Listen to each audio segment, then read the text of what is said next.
Good afternoon, everyone. My name is Lexi Savoy, and I'm a Louisiana Livestock Ambassador from Lafayette Parish. Please rise and join me in a quick reflection and the pledges. Welcome, everyone, to this wonderful gathering. Today, we come together to celebrate the hard work, dedication, and passion that each of you has poured into raising and caring for your livestock.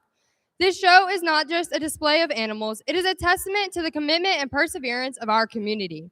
As we begin, let us take a moment to reflect on the values that bring us here today. We honor the spirit of stewardship, recognizing the responsibility that we have to care for the animals and the land. We celebrate the spirit of community, acknowledging the support and encouragement we offer one another. And we embrace the spirit of learning, understanding that every experience here is just an opportunity to grow and improve. May this event be filled with joy, camaraderie, and a deep appreciation for the efforts of all participants. Let us approach this day with open hearts and minds, ready to share in achievements and stories of our fellow exhibitors. Thank you, and may this livestock show be a memorable and enriching experience for all. Hi, my name is Woodruff Cavan. I'm a Louisiana Livestock Ambassador and a Northeast Regional Representative. Would you please join me for the American and 4-H Pledge? Attention, salute, pledge. I pledge allegiance to the flag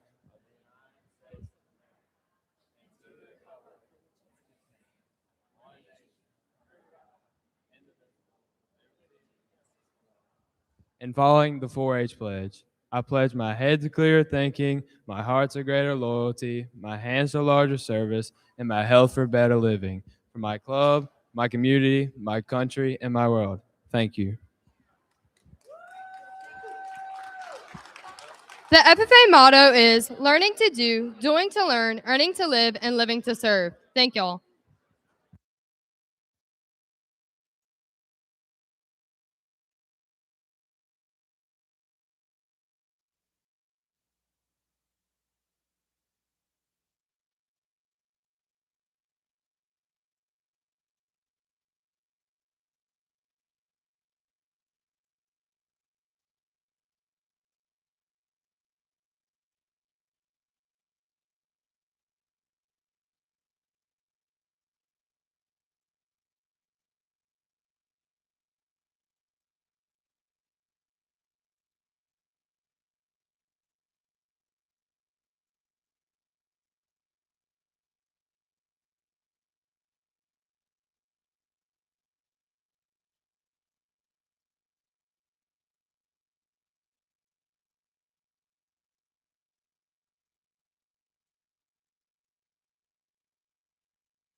Well, good afternoon. Certainly my pleasure to be in the great state of Louisiana to work through your gilt show and more importantly, work through your young people. I think we've got an excellent class to get started with here today. We've got 10 pen back that we're going to rework, but I think certainly some quality gilts here in the ring yet that we're going to send back that we just need to tweak in an area or two in terms of feet and legs.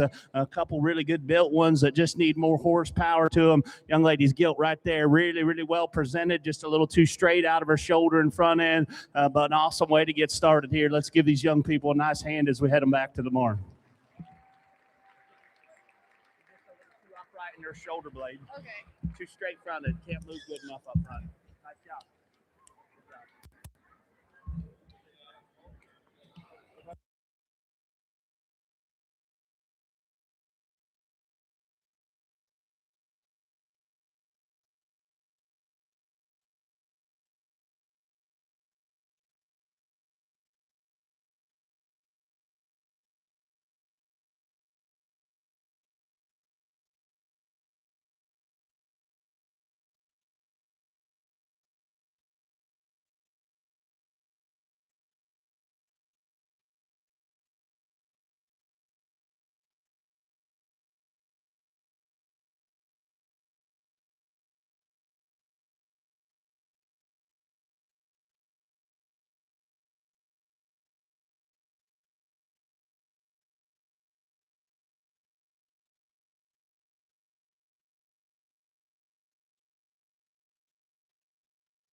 Well, as I alluded to there with my opening comments, pumped up and excited to be here and work with your young people, and excellent class of these Duroc gilts to go ahead and get started with. Young lady there on the far side's got her class winner, and that's just a championship caliber look from the side view profile in terms of just head and neck, the way it attaches to her body, her shoulder set and angulations appropriate. She's got great big limbs. She's got a loose, comfortable kind of a rear leg. If I want to get critical, I could soften her through her mid-rib and just the center portion of her body and open her up just a fraction. But again, I think that's the one with the next level look and then just the extra bone and feature. Young lady comes next. Her gilt didn't give me a real good look coming in through the stiff pen there. Kind of wanted to labor just a little bit on her left rear. But the longer she's out here, she kind of finds her gear and gets loosened up and gets rolling. That is a gilt that's tremendous in terms of just her depth to the center portion of her body and just her body cavity.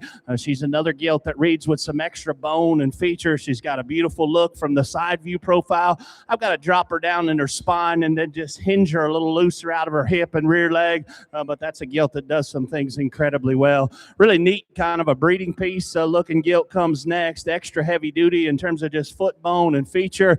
She's really soft and pliable through her forerib and center portion of her body. She's got a loose, comfortable rear leg. She's got cushion and give to her lower joints.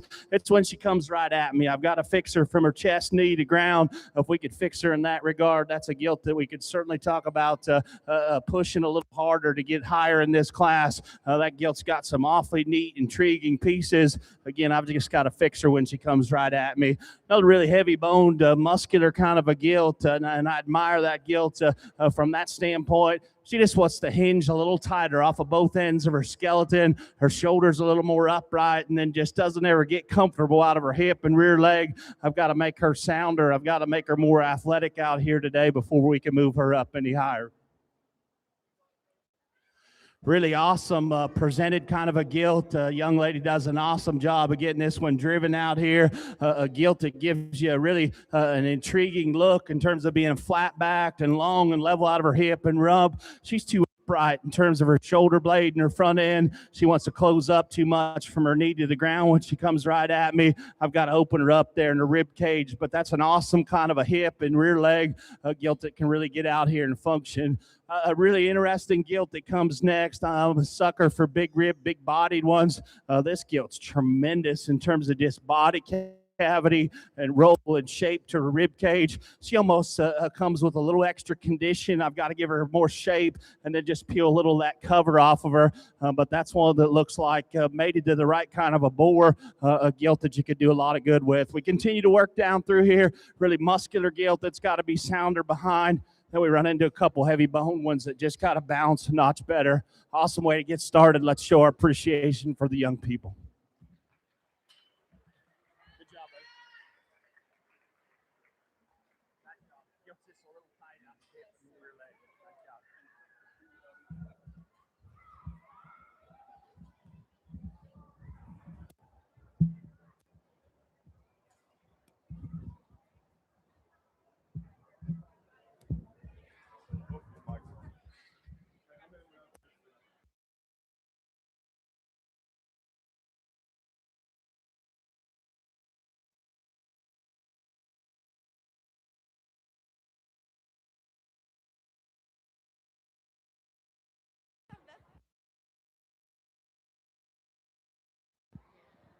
Placings of our Durocs Class 301, 10th, 5th Louisiana bred, Elena Oden, DeQuincy High, FFA, 9th, Cooper Miller, Vermilion, 8th, 4th Louisiana bred, Morgan Lawson, Livingston, 7th, 3rd Louisiana bred, Thea DeMary, Jennings High, FFA, 6th, 2nd Louisiana bred, Braxton Bingham, Livingston, 5th, Kaisley Bro, Iberia. 4th, Luke LeBlanc, St. James. 3rd, Levi Samar, Calcasieu. 2nd, Carter Vitt, St. Martin. And 1st Louisiana bred, Emery Tantillo, St. Tammany. Class number 302, gilts born July 21st to August 10th. are entering the ring. There are 13 in the class.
Well, again, another nice set of these gilts. Young lady there in the black shirt's going to go ahead and be 10, a really muscular gilt. Like her from that standpoint, I've got to relax her in her spine and make her just a little more comfortable as she goes to the surface out here. And then the remainder of the gilts, I just got to change them in terms of feet and legs, change them in terms of balance. But a good set of these Duroc gilts that the young people have brought us. Let's show them our appreciation as they head back.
Well, I think we've got another good class, but fits together pretty logically for me here on the top end. The young lady coming right here across the center has got the gilt that combines show ring look and presence with extra feature. She's got more shape and muscle working down her top and out through her hip and stifle than the gilts that come in 2 and 3. Yet she's just as athletic and comfortable in terms of the way she uses her lower joints and uses her hip and hind leg. I think that's a really nice gilt to go ahead and win this particular class. Young lady that comes in too, that gilt was probably one of the first 1 or 2 that came through the SIF pen back here. I didn't get her sent to a pen right away because I thought she needed more shape and muscle up high, and I still think that holds true. But man, that is a heavy bone kind of a gilt.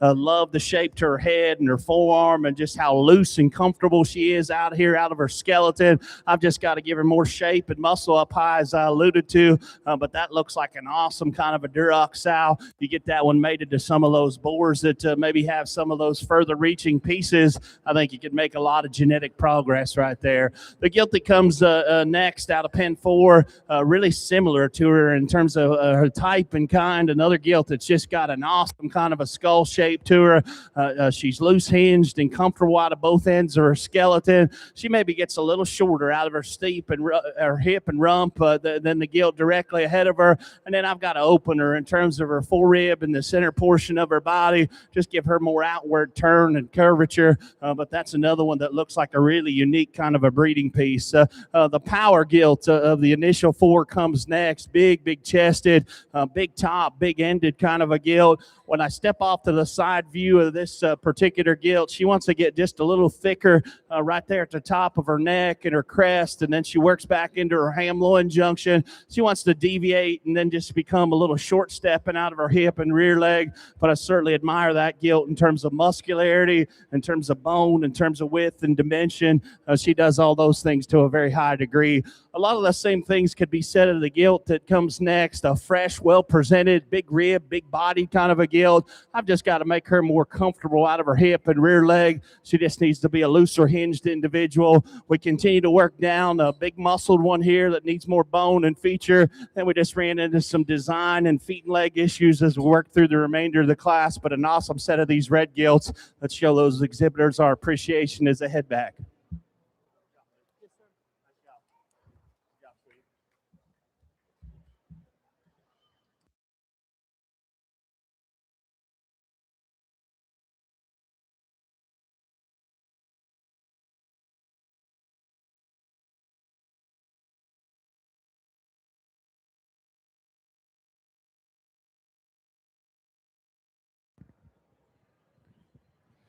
Placings in our Duroc class 302, 10th place, Rain Stilley, Livingston.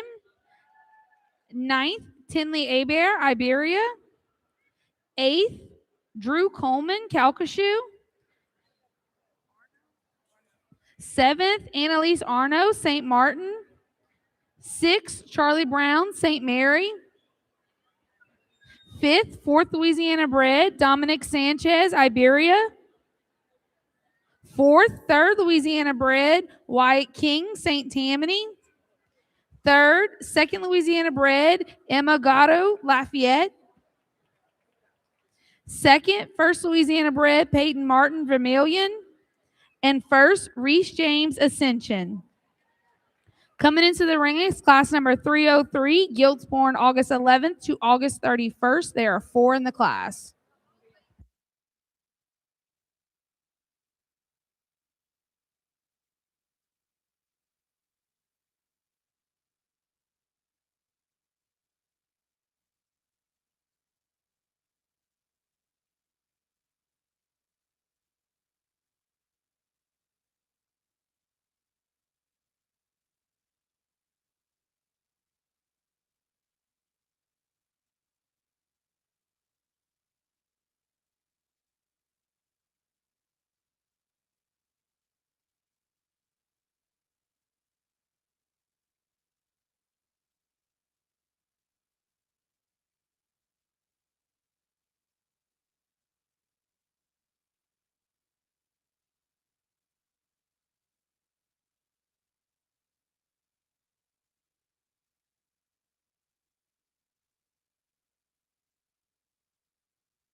We got just a little smaller class to work with, yet I think we've got tons of quality. I'll be the first one to admit these two gilts that come to the top of this particular class, they're not a whole lot alike. And honestly, they're gilts that complement each other very, very well. But as we're going to do all afternoon and all evening, first and foremost, we got to start with the good built ones. And I think that's where the young lady in the blue has the advantage. That gilt's leveled down her top. She's got the right kind of shoulder set and angulation up front.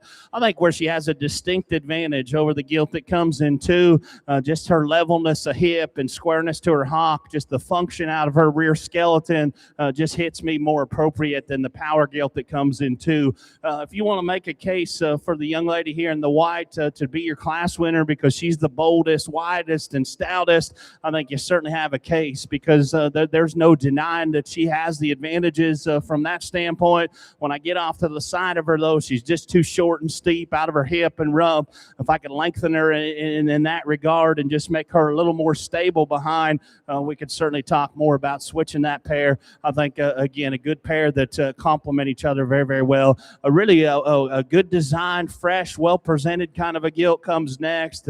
Really good in terms of her skin and hair. I've just got to stouten that gilt a bit in terms of her bone and feature, open her up off of both ends of her skeleton. Then we round out with one here that's really, really heavy boned and stout featured. I've got to square her from her hip hock to ground as I get right in behind her. Let's show those exhibitors a nice hand as I head back.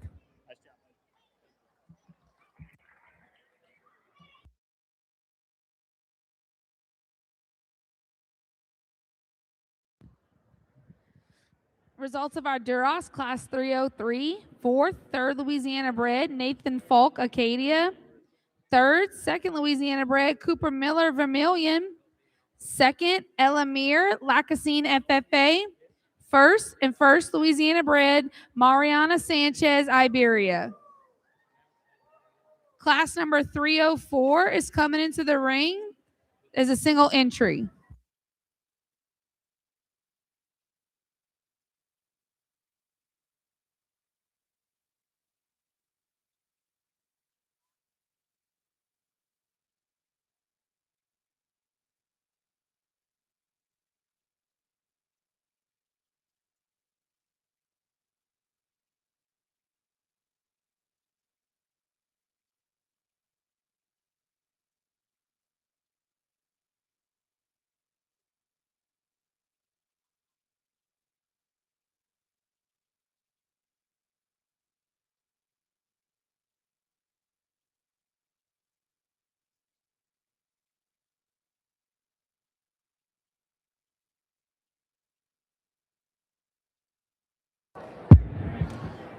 Well, as we get into this particular scenario, maybe the only time that we'll be able to do this tonight, I think we can all agree on this. This young man's got our class winner, and I say that jokingly, but man, he brings us a high-quality gilt. She's big-ribbed and soft-centered. She's really three-dimensional and shapely as they get right on top of her. He should be proud of his single entry here and certainly deserving of that blue ribbon. Let's give him a nice hand.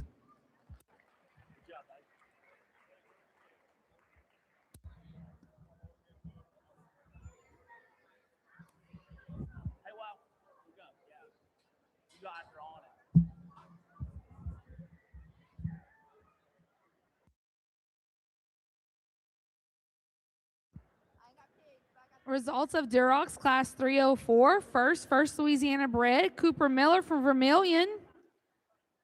We're now selecting our Duroc Breeding Gilt Champion. Duroc Breeding Gilt Champion.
Well, it's certainly been a fun Duroc show to work through as we get our 4 class winners back out here. And I think before we get too far into this, man, it's tough to win anywhere you go. I think all 4 of these young people deserve a nice round of applause on their class-winning gilts out here.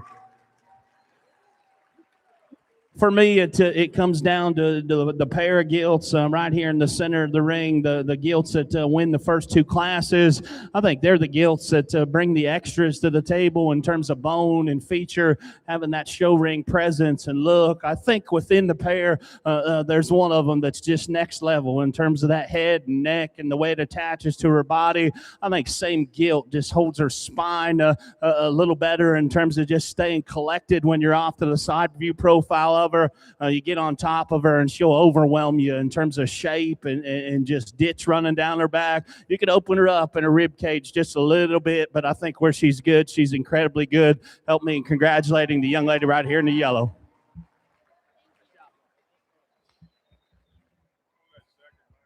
Our champion and champion Louisiana bred breeding Duroc is Emery Tantillo from St. Tammany.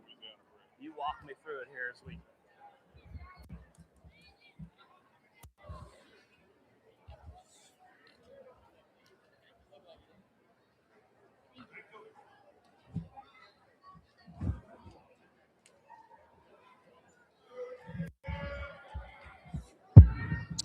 Young lady's second place gilt comes out here and certainly jumps right into the mix of things because that's a really good centered, good design kind of a gilt from the side view profile. So I think it does become relatively close between that pair. I think one of them, again, just looser spine, looser out of her hip and rear leg, just brings more bone and feature. That's a young lady right here in front of me. She's got your reserve.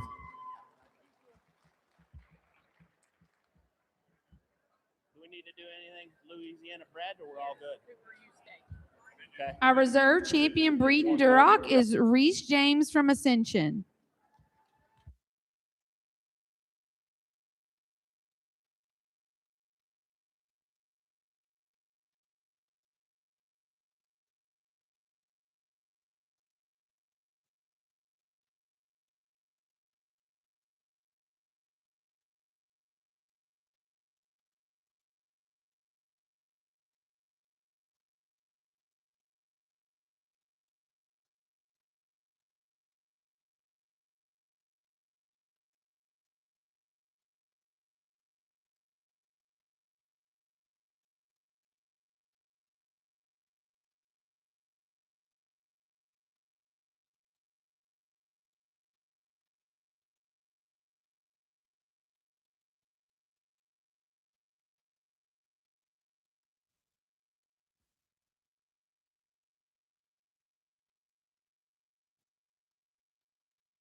Well, certainly a neat deal that you guys got here with your Louisiana bred and recognizing the breeders here in your home state. And, man, they should be proud. I believe one of those, our Grander Reserve, was our champion Louisiana bred. And as we get these 4 back out here, I think they're all incredible representatives of their particular class. I think there's one of them that just surfaces for me in terms of being really, really heavy structured, being so loose and comfortable in terms of her skeleton, awesome in terms of her skull shape and just her head shape. I talked to her in class. You could give her just a little more shape and muscle up high, but again, stout featured and loose built. That's the young lady's gilt right here. She's your reserve.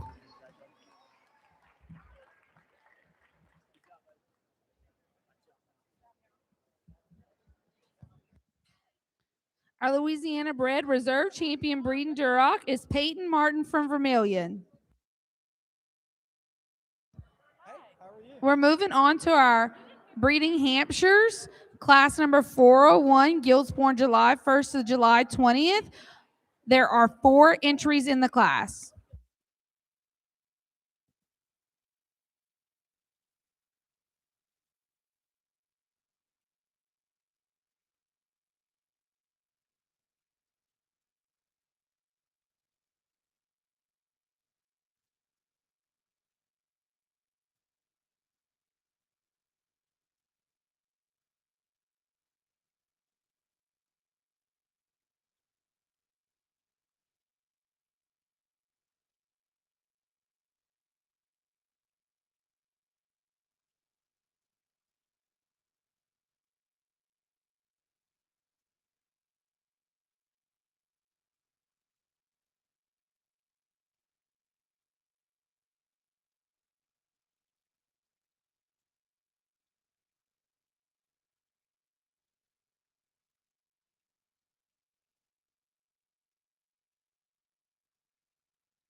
Levi Seymour, entry number 1528.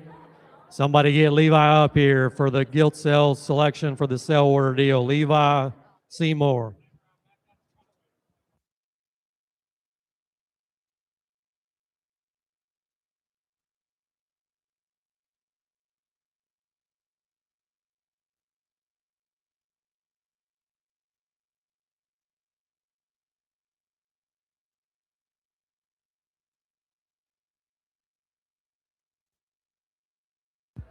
For our folks in the stands, we probably didn't do a very good job explaining this last year. It's a little bit herky-jerky, and we're trying to get a few things ironed out. But we started a guild sale. The LPPA has sponsored that thing to give our kids an opportunity to be able to market these things. We have a tremendous sale last year. Excited to get it kicked back off again. So after each of these breed champions, we'll go through and kind of do our preliminary lineup. And then when we get to the commercial guilds, we're going to hold that till after the show to try to prevent as much disruption as possible. But y'all can bear with us just a little bit after the conclusion of the champion and reserve champion selection of each breed. We'll kind of do our preliminary sale lineup, and we'll try to make it as painless and quick as possible.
The animals in the ring are now released.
As we get into these first class of Hampshires, I'll be real honest with you. I think we have a lot of quality represented out here, but man, I think this could shake out a lot of different ways, depending upon where you wanted to place your priorities and where you want to draw the line in terms of acceptability on a few things. I think one of them just is unmatched in terms of show ring look and presence. That's a young man right there with the wider belted gilt. When he gets that gilt's head up and gets her fit together and she comes across the arena surface, I think she's just got the advantage in terms of proportions. She's got the advantage in terms of her head and neck and just a look and silhouette she gives you from the side view profile. I think what makes it close is you can lengthen that gilt out of her hip and rump just a fraction. But again, that's the one that suits me the best in a challenging class. Young lady right here in front of me is going to have our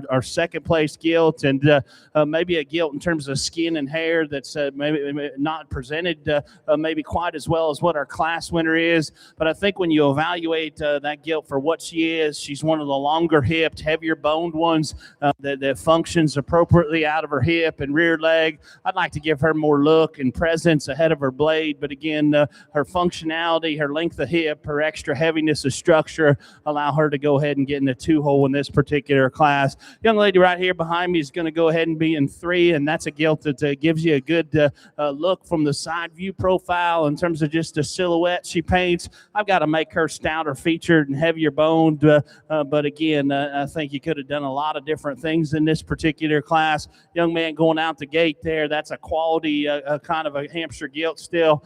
Big rib, big bodied, muscular gilt. She just never really wanted to get comfortable and drive for him out here. I've just got to see her more athletic today. Good class of Hamps to get started. Let's show them a nice hand as they head back.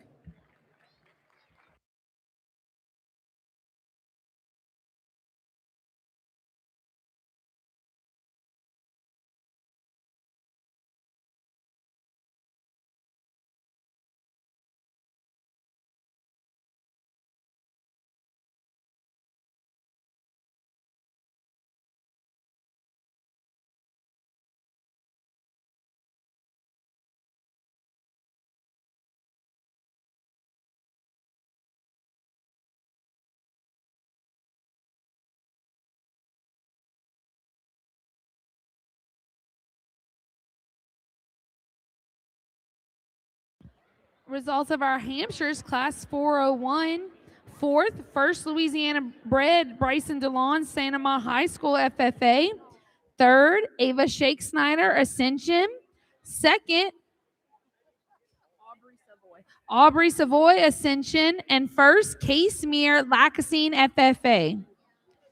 Class number 402 is entering the ring. Gilts born July 21st through August 10th. There are 4 entries in this class.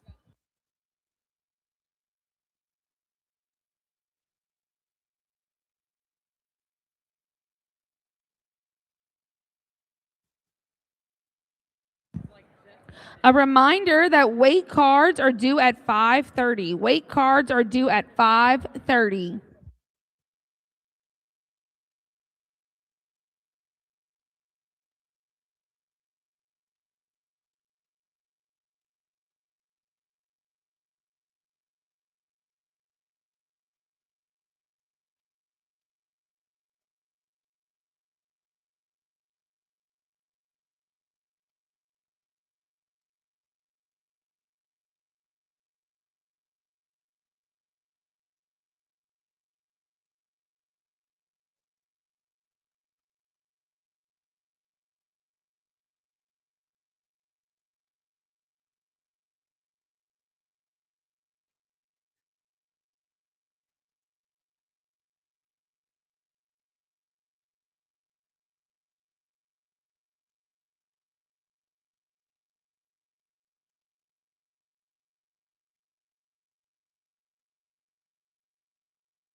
Well, as we worked through That last class, I told you there was a lot of different things you could do 1 through 4 and discuss it a lot of different ways. There's one in here that I think, no doubt, in my opinion, if you wanted to argue with me on which one needed to start, I'd bow my chest up and we'd argue for a long time, because I think the young lady on the far side, she's got her class winner and does so pretty handily. That's a gilt that gives you a beautiful look from the side view profile.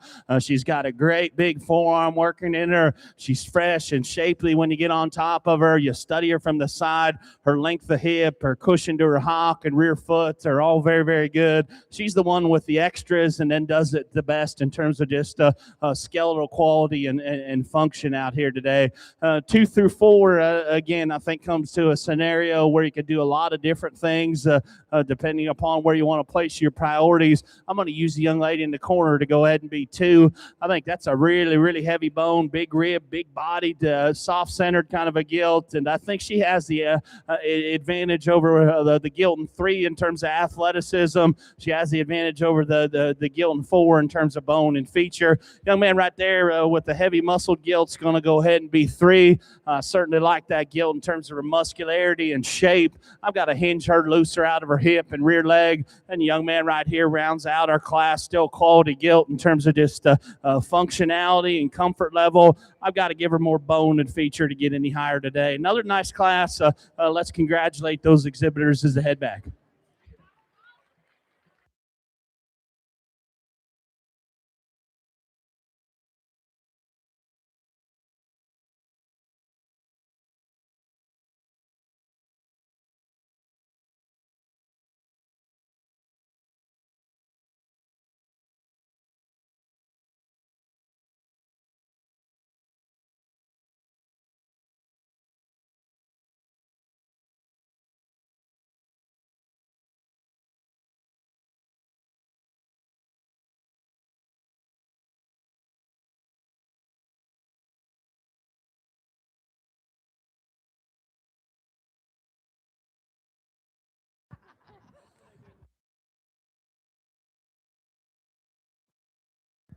Results of our Hampshires, class 402. 4th, 3rd Louisiana bred, Landon Davis, Lafayette. 3rd, 2nd Louisiana bred, Bryson DeLon, Santa Monica High School. 2nd, 1st Louisiana bred, Aubrey Savoy, Ascension. And 1st, Addison Poche, St. James. Class number 403 is coming into the ring. There are 2 entries.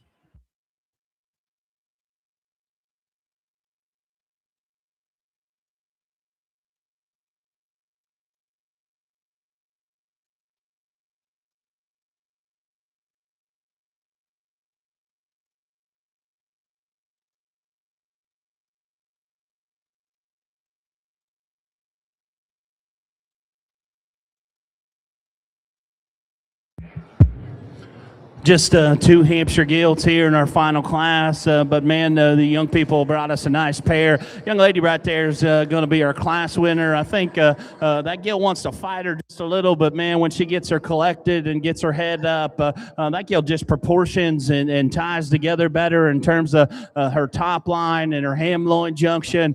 She's a softer rib, softer centered gilt that just offers more bone and feature, still stays comfortable in terms of her hip and hind leg out here. Skin and hair is immaculate. My compliments to the young lady and her family in that regard. Young man's gilt that's 2nd, certainly a really muscular kind of gilt. She's got shape working down her top, and she's got flare to her hip and stifle for a gilt that does have some extra muscle. She stays comfortable in terms of her hip and rear leg. I've just got to blend her a little differently right there through her ham-loin junction, stouting her just a fraction in terms of foot and bone. Good pair to round out with. Let's show those young people our appreciation.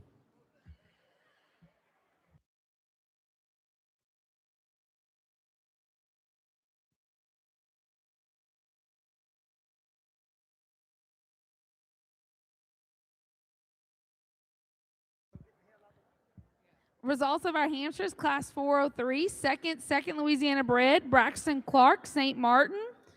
1st Louisiana bred, Amelia Eaton, Lafayette.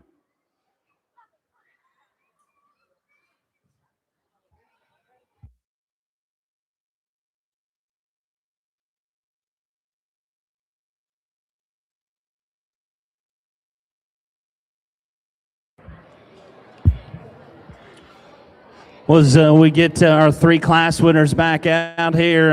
I think as we'll do all night, first order of business is to congratulate these three young people on their class winning Hampshire gilts.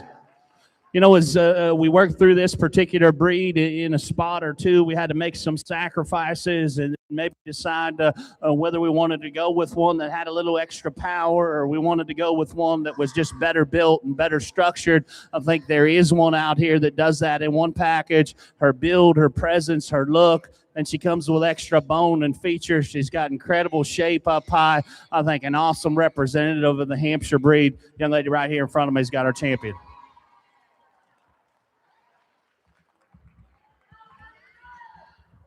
Our champion breeding Hampshire is Addison Poche from St. James.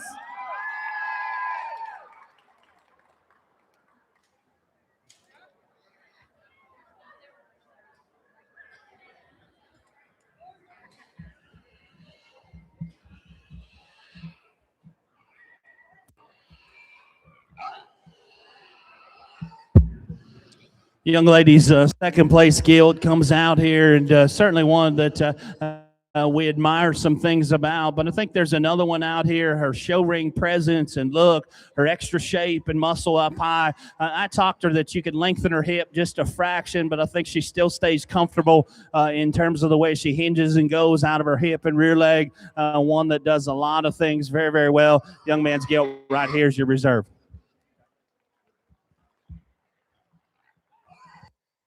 Our reserve champion breeding Hampshire is Case Mere, Lacassine High FFA.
Well, again, I commented that I think it's awesome that you guys have this Louisiana bred. And again, I think a scenario where you could do a lot of different things. I think when you step back and just ask yourself which one's the best skeleton one, which one's the most comfortable out here, it's pretty apparent to me that that's the young lady in the blue bow over there. She's going to have your champion Louisiana bred.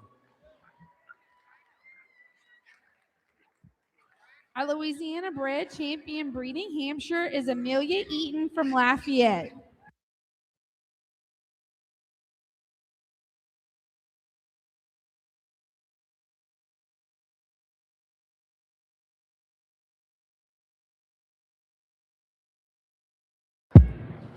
We drop that second end, and again, I think this is a scenario where you could do a lot of different things. There's a gilt out here that, man, I wish she had a better attitude because I can certainly see the good in her. She's just never really wanted to cooperate for the young man. But again, I think when you just step back, analyze quality, which one offers the most breeding value, I think her attitude's poor, but I think she's a nice kind of a Hampshire gilt. Young man there in the corner is going to have your reserve Louisiana bred.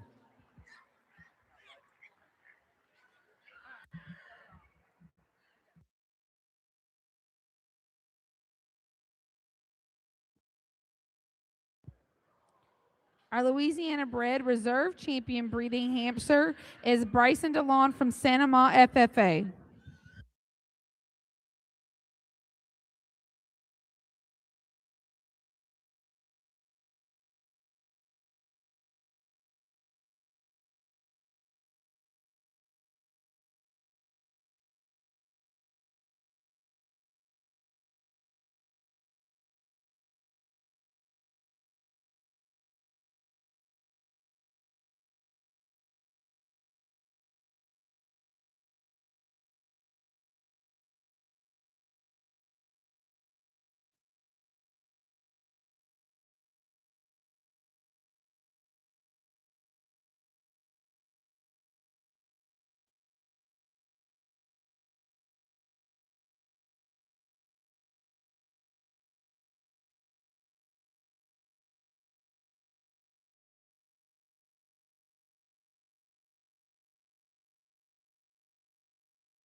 Well, I think we've got a really nice way to get started here with our Yorkshire show, and a good pair of gilts surface to the top, and I think it's one of those scenarios where they're gilts that complement each other very, very well. Where one needs to be a little better, maybe the other gilt has the advantage, but I think within the pair, there's one of them that's absolutely next level in terms of her look from the side view profile, so extended from shoulder blade forward. I think the same gilt is just more comfortable and more secure in terms of her hip hock to ground. That's a young man right here in the blue shirt. He's got your class winner.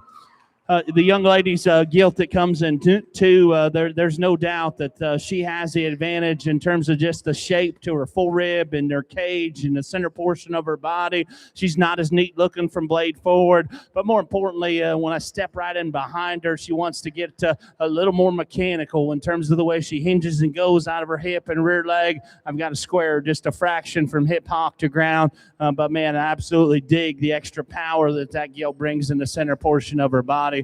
The late arrival comes next and comes in 3, and maybe I've got this gilt higher than some others would, but I'm here to tell you that is an absolutely stout, heavy-boned Yorkshire gilt.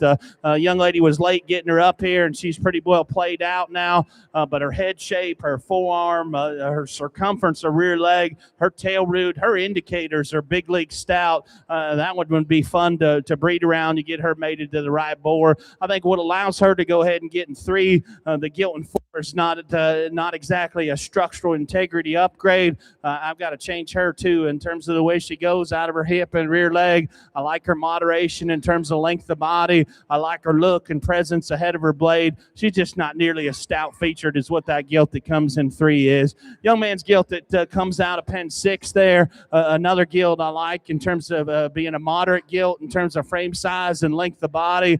She's got a beautiful look ahead of her blade. Unfortunately for that young man, that gilt looks like she's fighting just a little bit of an injury, particularly there out of her left rear. I've got to make her just more comfortable and looser hinged out of her skeleton before we can move her up any higher. We continue to work through these, and man, the young people haven't presented well in terms of skin and hair and hydration. We've just got to change a few of these in terms of design and proportionality to get them any higher. Let's show them a nice hand as they head back to the barn. Yeah.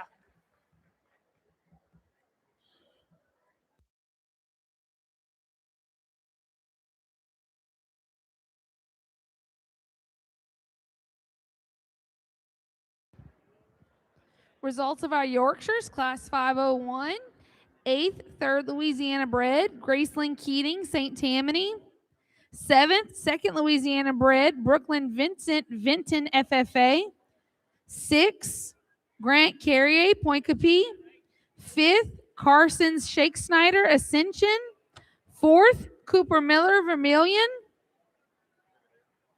3rd, Aubrey Savoy, Ascension. 2nd, 1st Louisiana bred, June Moore, Franklin High FFA. And 1st, Jackson Taylor, St. Martin. Class number 502 is entering the ring. There are 3 entries.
Well, I think a nice class of these Yorkshire gilts, just three, but I think all three of them again represent good livestock. I think there is some give and take within this trio of Yorkshire gilts. I think there's one though for me in terms of just structural build and then having some muscle and shape. Young lady right there in the center in the black shirt's going to have your class winner. I think where that gilt has a distinct advantage is when I get right on top of her, she absolutely swallows the other two in terms of just the amount of spread and dimension she has up high. And then for one that brings the most power to the table, you step right in behind her and she digs her foot in the ground and plants and pushes with authority. She uses her rear skeleton like it's supposed to be used. That's what allows her to go ahead and be your class winner there. I think there's a lot of give and take between 2 and 3. I'm going to use the young lady's gilt to go ahead and be 2, a gilt that's next level in terms of her head and neck and presence. She's not as good ribbed. She's not as soft-centered as the gilt directly ahead of her. I think her squareness from her hip hop to ground goes ahead and gives her the advantage over the gilt that comes in 3. The gilt that comes in 3, my hat's off to the young man and his family. They've done an awesome job of getting this gilt presented. Her skin and hair is incredible.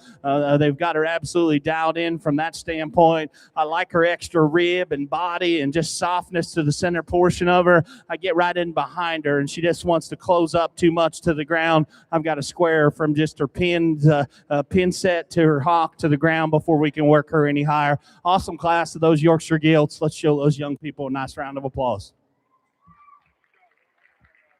Results of our Yorkshire's Class 502, third, second Louisiana bred, Dylan Blanchard Lafayette. Second, first Louisiana bred, Hallie Claus Assumption. And first, Eden Stilley Livingston. Class number 503, Yorkshire's is entering the ring.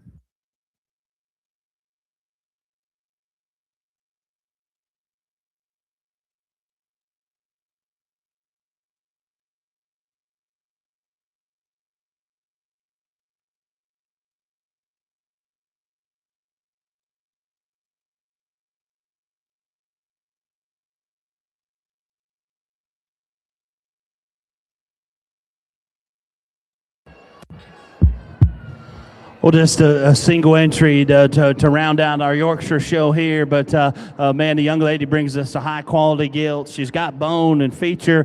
She's got shape and muscle. She's a gilt that's good in terms of her proportions. You know, you could tweak her maybe just a little bit in terms of her function out of her hip and rear leg. But I think without a doubt, certainly a gilt that deserves that blue ribbon today. Let's show her a nice hand there. Results of class number 503, first place, Blakely Martin Lafouche.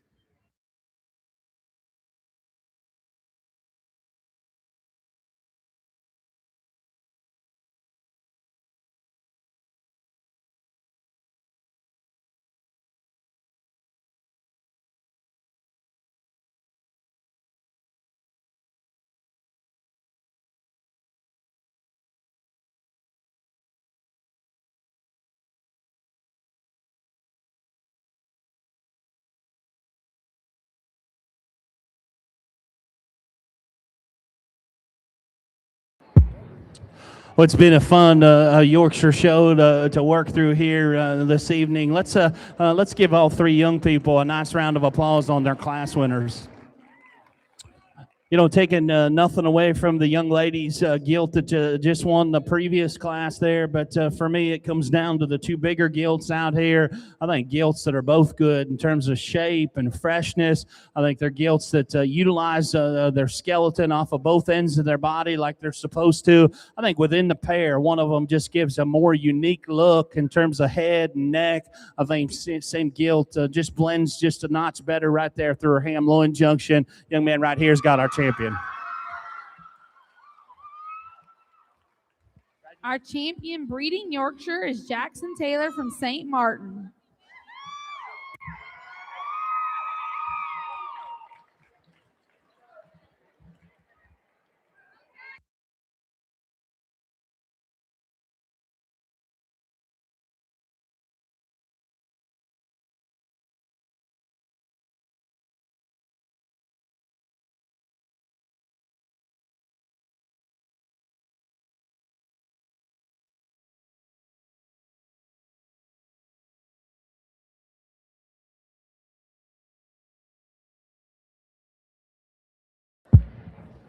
Young lady's second place gilt comes out here and jumps right in the mix of things and really resembles the gilt that wins the other class there quite a bit in terms of being moderate and good ribbed and good bodied and a muscular kind of gilt. So I think you call it a wash in a lot of areas.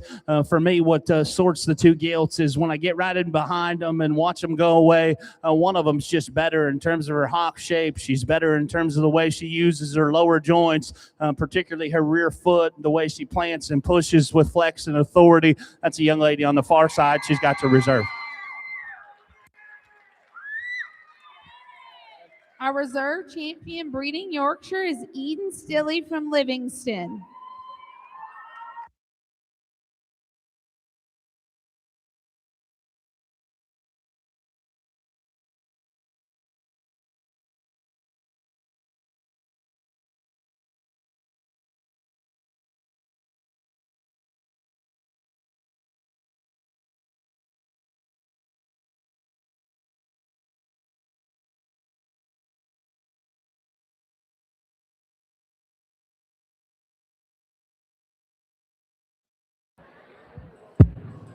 Well, again, as we continue to recognize the Louisiana bred here, I think we've got an excellent pair of gilts out here. I think both gilts were at the top end of their respective classes.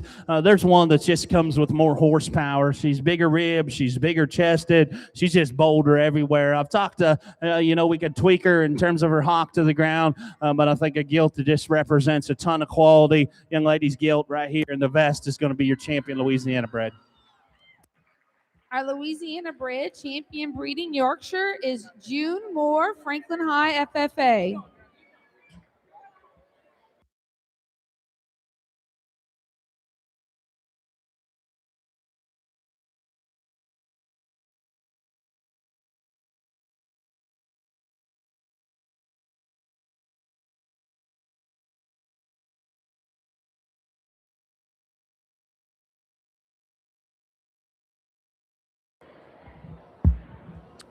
We drop the other gilt in here, and certainly a nice gilt in their own right.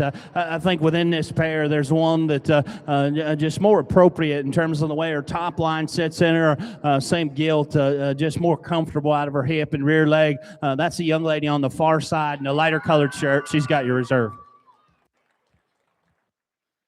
Our Louisiana bred reserve champion breeding Yorkshire is Hallie Claus from Assumption.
Well, looks like we've got an awesome set of these Berkshire gilts to get rolling with here. Young man right there, 1520. That's going to be your 10th place gilt.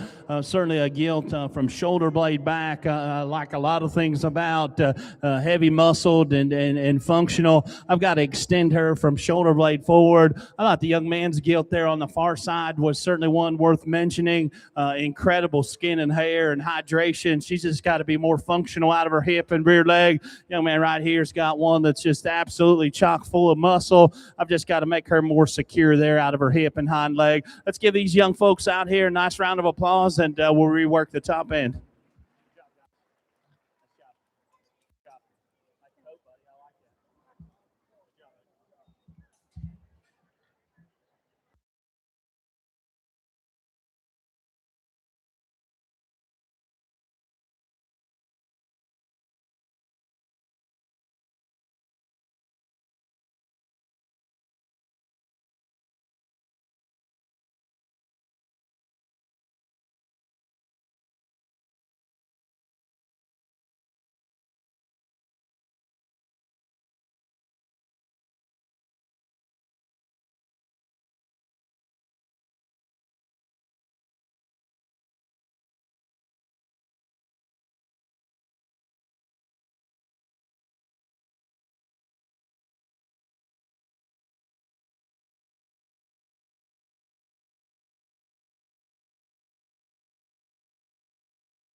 Well, I think without a doubt, just in terms of depth of quality, maybe the deepest class that I've had the opportunity to work through here this afternoon and into this evening. And man, I think these ones here on the top end are good. But I think when I step back and just watch them come and go and ask myself which one is just the hardest to make in terms of being really, really heavy structured, giving you just an absolutely elite look up front, and then just staying as comfortable as the day is long. Her attitude's souring just a little bit, but man, when she gets this thing off the rail and pulled together, she gives you an absolutely deadly look from the side view profile. That's a young lady right there in the green. She's got her class winner. I like that one a great deal to go ahead and win this particular class. The young man in blue there drives another high-quality individual. As she came through the sift pen back there, she hit me really hard. That is a big-armed one that's got a giant back when you get right on top of her. Her crease to her loin edge and down her top is as impressive as anything that I've had the opportunity to see so far tonight. The longer the drive wore on, she just wanted to become a notch tighter, hinged out of both ends of her skeleton, but that is a heavy boned one that's awesome in terms of her proportionality. Gilt that comes next, just plain and simple, looks like an awesome kind of a Berkshire sow to me. She's soft ribbed and pliable through the midsection of her body. Her shoulder set and cushion to her knee and front foot, I think, are all incredibly good. As I step off to the side of her and just analyze her from a side view profile, she wants to set a little lower at the point of her shoulder, just doesn't allow her to balance up as good as the gilt's directly ahead of her. And then I think within the initial trio, when I get right on top of her, she's the most disappointing in terms of crease and loin edge and just shape up high. But again, that's a big rear leg. That's a loose hinge one. Looks like an awesome kind of a Berkshire sow. One that comes next from hip forward, I dig a lot of things about this gilt. She's got great turn and shape to her body cavity. She's a big armed gilt that gives you an awesome look from shoulder blade forward. I thought of the initial four gilts, though, she's just the shortest out of her hip and rump. She's the frailest in terms of just her rear leg bone, but a gilt that, again, hip forward, front 2/3 of that gilt are incredibly good. Gilt that comes next, absolutely chock full of muscle and a heavy structured kind of a gilt. She's another one that wants to sit a little lower at the point of her shoulder, wants to have just a little more chub there on her pole and the crest of her neck. I'd like to lengthen her and level her out of her hip and rump just a shade as well. We work through these next couple. There's a couple gilts there that have some muscle and shape. I've got to tweak them just a bit in terms of their rear skeleton and the way they utilize it. Then we round out with a pair of gilts that just need to be better balanced, but sincerely mean one of the deepest, if not deepest class that we've seen so far today. So let's show those young people an awesome round of applause as they head back.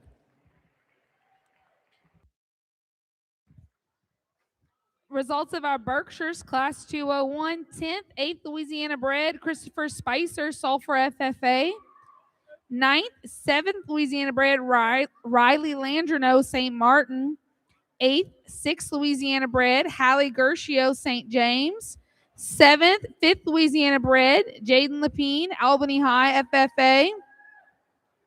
6th, 4th Louisiana bred, Levi Anthony Livingston. 5th, 3rd Louisiana bred, John Logan Abear, Acadia. 4th, 2nd Louisiana bred, Addison Poche, St. James. 3rd, Aiden Taylor, St. Tammany. 2nd, 1st Louisiana bred, Parker Arenosi, Livingston. And 1st, Leah Johnson, St. James. Class number 202 Berkshires are entering the ring. There are 8 entries in this class.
I think we've got a nice class of these Berkshire gilts to work through, but in the same breath, it falls together pretty logically for me. Young man right here in the center's got our class winner. I think this gilt is just the best in terms of her proportions from the side view profile, and then she's the one with the extras, big armed, huge rear leg. She's got more spread and dimension when I get right on top of her, and for a gilt with all those extras, she's the most comfortable. She reaches the longest in terms of her step out back, allows her to go ahead and win this class and do so in a pretty commanding fashion. I think it gets close between second and third. I'm going to use the young lady right here in the yellow to go ahead and be in second. A gilt I love in terms of her proportions, her length to height ratio, her shape and muscle up high is incredibly good. I'd like to maybe just blend her just a little differently right there at her ham-loin junction, and then just allow her to pull her hock further behind her tail head. But man, that's one that's presented and driven incredibly well. She's done an awesome job there just in terms of her skin and hair. Gilt that comes next, the flag-tailed gilt, one that certainly gives you a neat look from the side view profile. She's flat back, she's long and level out of her hip and rump. She's got some extra bone and feature, and although her length of hip and just bend to her rear leg all read to be appropriate, she just wants to become a notch more uncoordinated out of her hip and rear leg. I've just got to make her plant and drive with more authority out of her rear too before she can go ahead and get around those gilts directly ahead of her. We run into some gilts coming next that are really similar in terms of type and kind.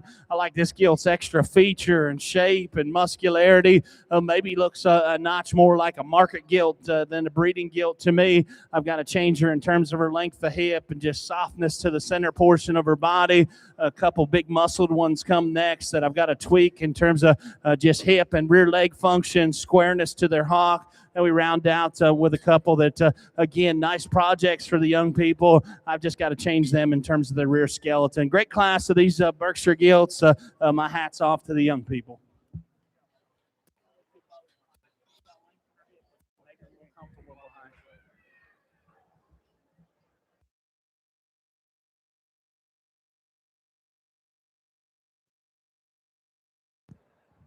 Results of our Berkshires, Class 202, 8th, 6th Louisiana bred, Woodruff Calvin, Concordia.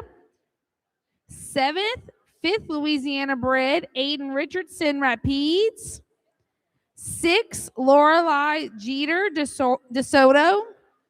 5th, 4th Louisiana bred, Grady Calvin, Concordia. 4th, 3rd Louisiana bred, Haskell Calvin, Concordia. 3rd, 2nd Louisiana bred, Brooklyn Vincent, Vinton High, FFA. 2nd, Lorelei Begna, Lafayette. And 1st Louisiana bred, Abel Delcom, Cameron.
Well, it's two classes of these Berkshire gilts, but I sincerely mean that I think this pair of gilts gets competitive anywhere you go in the country. Let's give the young lady and the young man an awesome round of applause on their class-winning gilts.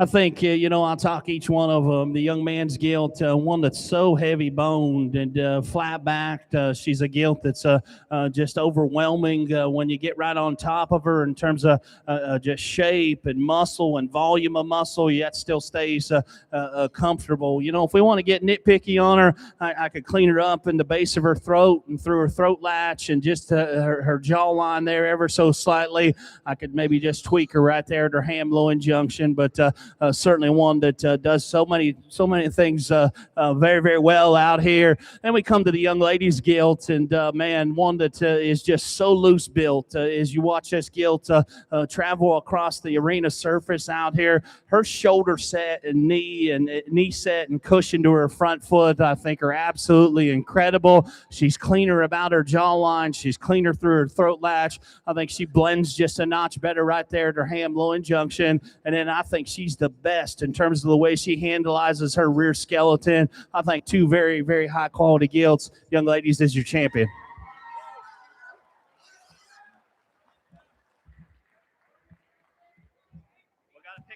Our champion breeding Berkshire is Leah Johnson St. James.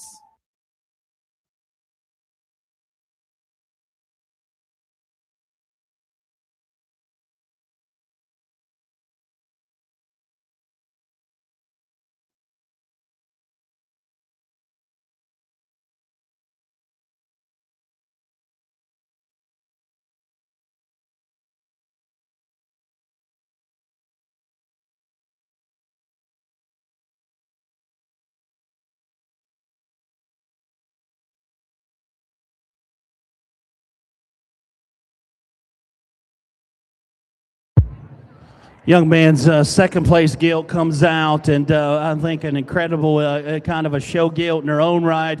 She's as impressive as any gilt or any color that I've seen when you get right on top of them in terms of just her loin edge and the shape she's got up high. So I think those things make it close. But again, as we step back and just watch the gilts come and go, I think there's just one that functions better out of her rear skeleton, her length of step, her cushion to her rear passer, and just allows her to handle the surface out here with more authority. Awesome kind of a show gilt. Young man right here's got your reserve. Your reserve champion and champion Louisiana bred breeding Berkshire is Abel Delcom from Cameron.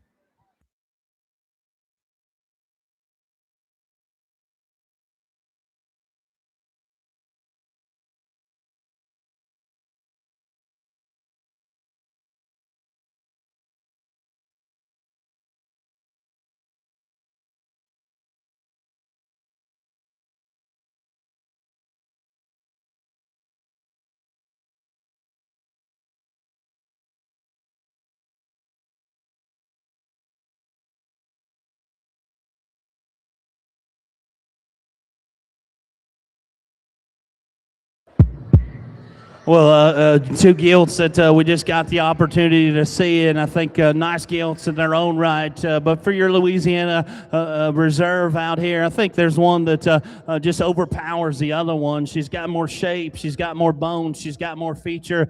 She's just simply more my kind. That's a young man's gilt right here in front of me.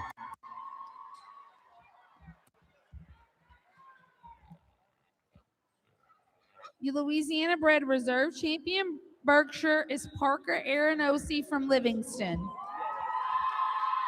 For a sales spot or what? The boy in the blue.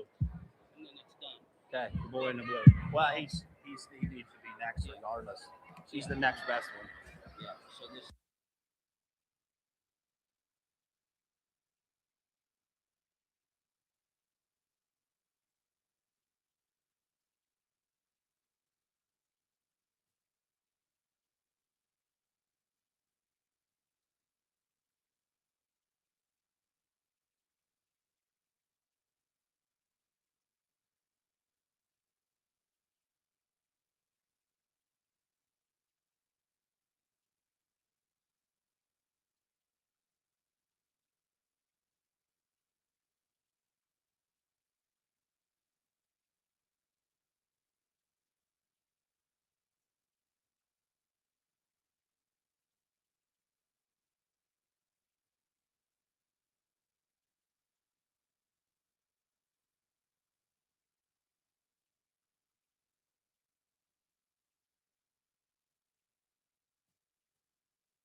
Well, a good class of these AOBs that offers us a lot of diversity in terms of just type and kind. But this down-eared white one that wins, she's my kind. She's moderate in frame size. She's moderate in terms of her length of body. She's got a beautiful look up front. She's got extra big legs. She's long and level and just uses her rear skeleton out back like one's supposed to. She just does a lot of things good and does it in a balanced, attractive, sound kind of package. I think that's a really nice gilt to go ahead and win this particular drive and do so pretty handily. I think there's some give and take between the spot and the Chester gilt or Chester appearing a gilt that comes in 3.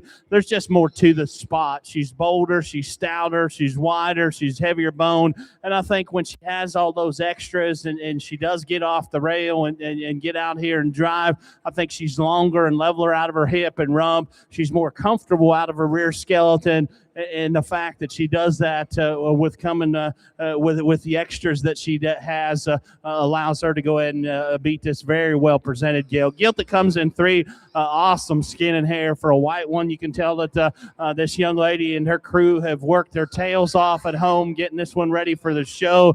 I love her proportions and look. She's a fresh back kind of a gilt. She's the frailest in terms of her foot bone and feature of the initial trio of gilts, and then she's the steepest out of her hip and rump there. That's getting critical on what I think's an incredibly good kind of a show gilt.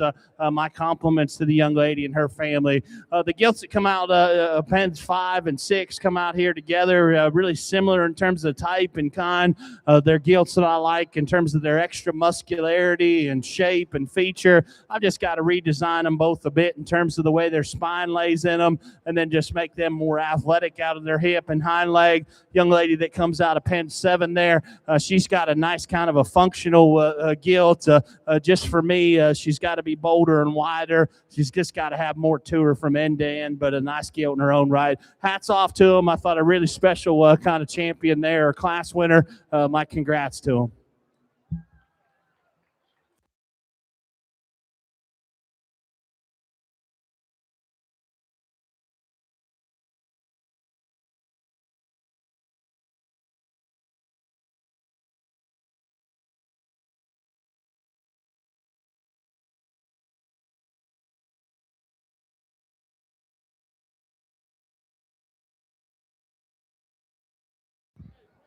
Results of our AOB Class 601.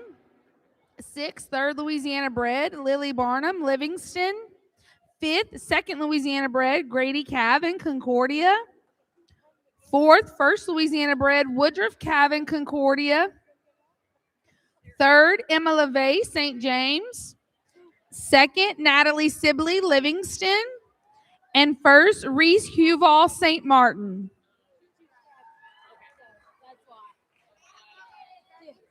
Class number 602 is in the ring. There are 2 entries.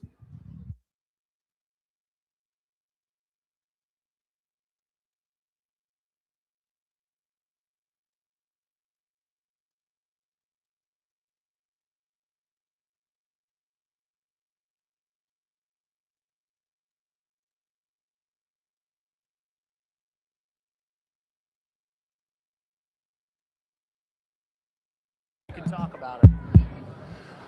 We got just a pair of gilts here, but I think nice gilts in their own right. A young lady right here in the lighter colored tops got her class winner. I think this gilt just balances a notch better for me, particularly when you view them from the side profile. Her spine sits in her and just allows her to stay more proportional. She's a gilt that's got some feature and muscle, stays relatively comfortable in terms of her hip and rear leg out here. A nice kind of a gilt to go ahead and win this particular class. The gilt that comes in too, extra stout and heavy boned. She's another gilt that I like in terms of just her muscularity and just the volume of muscle that gilt's got. I got to strengthen her in her spine and her top line to allow her just to stay more proportional and balanced as we view her from the side view profile. And then I'd just like to make her more comfortable out of her hip and rear leg, but certainly one you appreciate the extra bone and feature she brings to the table. Results of Class 602 of our AOB, 2nd place, Avery Carrier, Point Capee. First Louisiana bred, Julia Gutentard, Jennings FFA.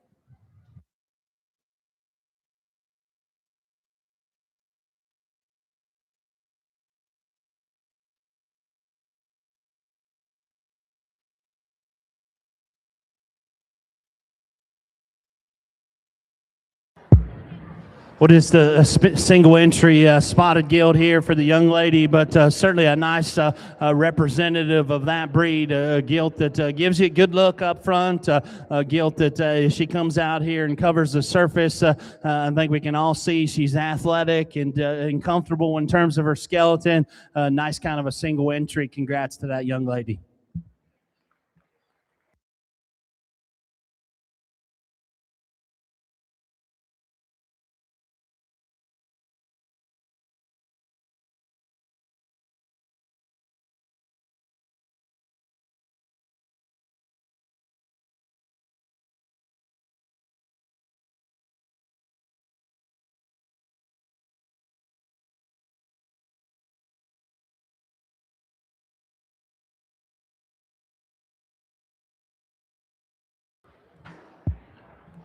Well, it's been a really fun division of these AOBs as we get our 3 class winners back out here. Let's congratulate, put our hands together, congratulate the 3 young ladies on a job well done.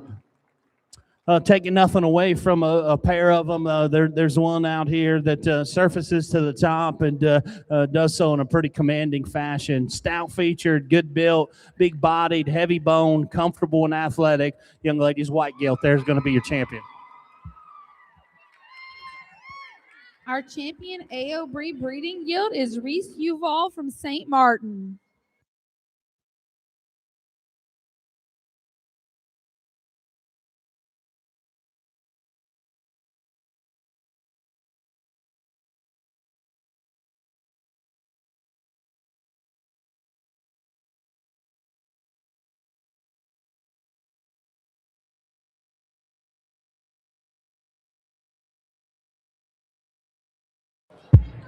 As we get ready to tie your reserve AOB, it comes down to the young ladies, louder marked gilt, and then the big gilt right here in front of me.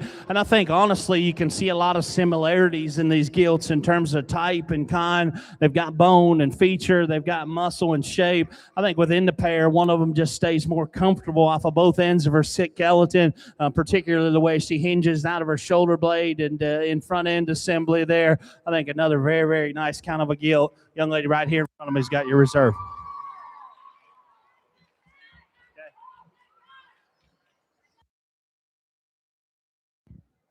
Our reserve champion AOB gilt is Natalie Sibley from Livingston.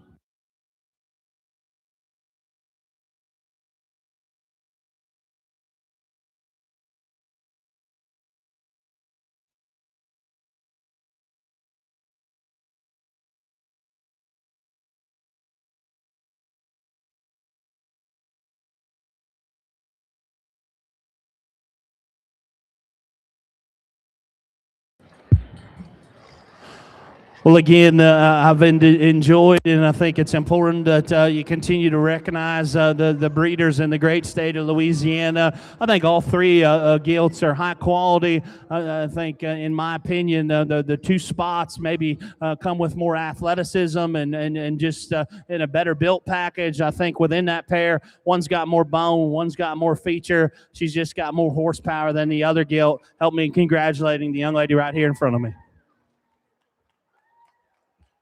Got to pick one more.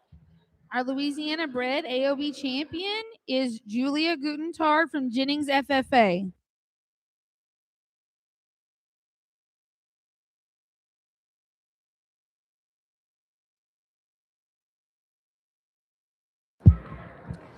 Well, again, as we get ready to pick your reserve, my hat's off to the young people and the breeders.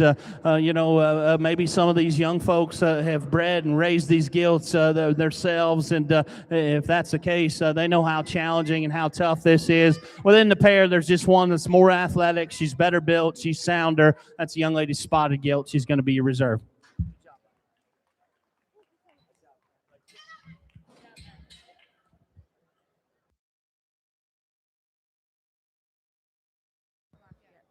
Our Louisiana bred reserve champion AOB gilt is Emily Dogereau from Lafayette.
As we get started with our commercial gilt show, we would like to introduce our judge, Will Hilty. He's from Mount Pleasant, Pennsylvania. He owns and operates Hilty Show Pigs, which is a show pig breeding and production operation. Will judges swine shows across the country and works closely with youth livestock exhibitors. Let's give Mr. Hilty a warm welcome for being with us today.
Well, I think a really nice class to start with, yet a challenging class to kind of piece together because these initial 3 or 4 certainly bring a lot of good to the table, yet I think we could tweak each one of them maybe in an area or two.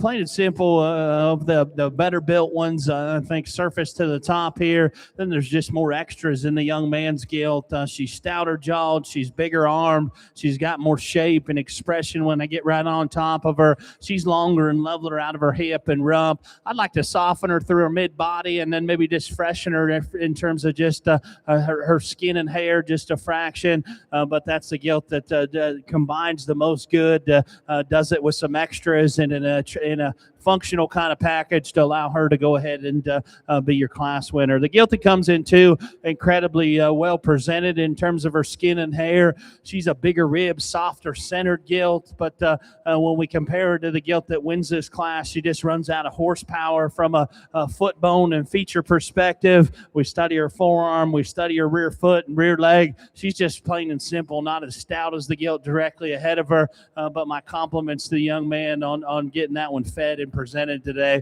Young lady that comes out of 3, awesome job showing. She just kind of stuck with it and continued to work her way up. Another gilt that's presented awesome in terms of just her skin and hair. She is a gilt that gives you a good look in terms of her side view profile. Her feet and legs are incredibly good. That's another gilt that just plain and simple. She's got to be heavier bone. She's got to be just a notch square as I get right in behind her. But man, that young lady shows the wheels off that thing. My compliments to her on a job well done. The gilt that comes out of 4 is initial impression. This is a wild kind of a head and neck. Very unique from that standpoint. Her length from the tip of her nose to the base of her chest is incredibly good. She's got a great big forearm working in her. Plain and simple, she's got to be longer hips. She's got to just be more functional out of her rear skeleton. But that one's got some absolutely wild pieces. Really heavy boned, big chested one comes next. She gets too easy in terms of her spine and her top line. And when I get right in behind her, I've got to square just a fraction from hock to ground. Nice pair of gilts come next. Need more look and more presence. Then the young lady's solid black gilt that went ahead and headed back already. Good design gilt. Needs more muscle, needs more feature. Good way to start off. Let's put our hands together and congratulate the young folks.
Results of our commercials: Gilts Class 1, 8th, 5th Louisiana bred, Lauren Price, Ruston Junior High, FFA.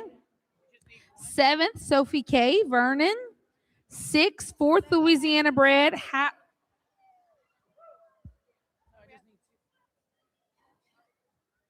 Hallie Gershio, St. James. 5th, Harper Carrier, Calcasieu. 4th, Emery Tantillo, St. Tammany. 3rd Louisiana bred, McLean Cortez, St. Martin. 2nd Louisiana bred, CJ Jernigan, St. Tammany. And first Louisiana bred, Scott Brogan, Santa Ma High School, FFA. Class number 2 is coming into the ring. There are 13 entries in the class.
Well, I think as ringside or in the stands, you can see that we've certainly turned up the heat in this particular class. Young lady in the pink shirt on the far side there, 1076, is going to go ahead and be 10th. Big-bodied, really mobile kind of gilt. Almost gets a little excessive in terms of the bend to her rear leg. I think the young lady right here in front of me, this gilt, certainly one worthy of mention. Wildly stout. Just simply gets too bow-legged when I get right in behind her.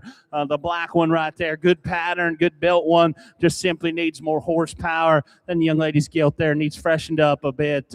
Awesome top end here, excited to get them back out here. Let's give these young people a nice hand as they head back.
Well, I think, I alluded to that we were going to get into considerably deeper water as we get to the top end of this class back out here, but there's no discussing which one needs to win. The young man wins, and I think so does in a pretty commanding fashion. Plain simple, she's my kind. She's good looking. She's stout featured. She's flat back. She's strong footed. She's long and level out of her hip. She's got an enormous rear leg and rear foot that functions appropriately. That's a good pig to win this particular class. My congrats to that young man and his crew. The pig that comes into the young lady's gilt there, awesome in terms of just full rib and center body and the depth to her heart. She's another flat-backed gilt that's long and level out of her hip and rump. She's just not as good through the base of her chest or her throat latch, and then she gives up quite a bit just in terms of a foot and bone perspective, but she's balanced, she's attractive. That's a nice kind of gilt that just kind of ran into some extra horsepower here. The gilt that comes in 3, if I was a betting man, I'd bet a whole lot of money that she's a litter mate to our class winner. They resemble each other quite a bit in terms of type and kind. They're both heavy bone. This one just comes with more problems than what our class winner does. She's got the same far-reaching pieces in terms of bone and stoutness and feature. She's a little softer on her front foot. She's a little edgier behind as she goes directly away from me. But that's one that has an absolute ton of breeding value. That's a good pig that goes third in a really tough class. The gilt that comes in 4 was one of the first gilts that you came out in this particular class, and I slammed her back quick and thought, man, she could potentially be our class winner. Tremendous in terms of just the shape and roll to the center portion of her body. She's unmatched in that area. I've got to change her in terms of just her ham loin hook up, and then she's a gilt. When she comes right at me, she's so wide in the base of her chest, she almost wants to get her elbow pocket outside of her body cavity. But again, that's getting nitpicky on a tremendously good gilt to go ahead and be in 4. The gilt that comes next, awesome skin and hair, awesome in terms of shape and freshness up high. She gets a little more refined in terms of her rear bone. She gets a little edgy in terms of where her hock sits in her as she goes directly away from me. And I'd sure like to stouten her about her jaw and her rear leg ever so slightly, but a nice gilt in her own right. Gilt that comes next, man, she's got some wild pieces. Beautiful head and neck, and the length from the tip of her nose to the base of her chest is incredible. Her shoulder set and angulation's all incredibly good. Her length of hip's good. She just needs more flesh. She needs more body condition. She needs more horsepower. If that gilt would flesh and fatten up, man, if she's afforded the opportunity to show on down the road, I think if she does the right things, she could get really nice. Gilt that comes next, I like coming. I like from the side view profile. I get in behind her. I've simply got to clean her hock up, and we round out with a good pair of gilts that just need to be better balanced. Awesome class, tremendous kind of class winner. My compliments to them all.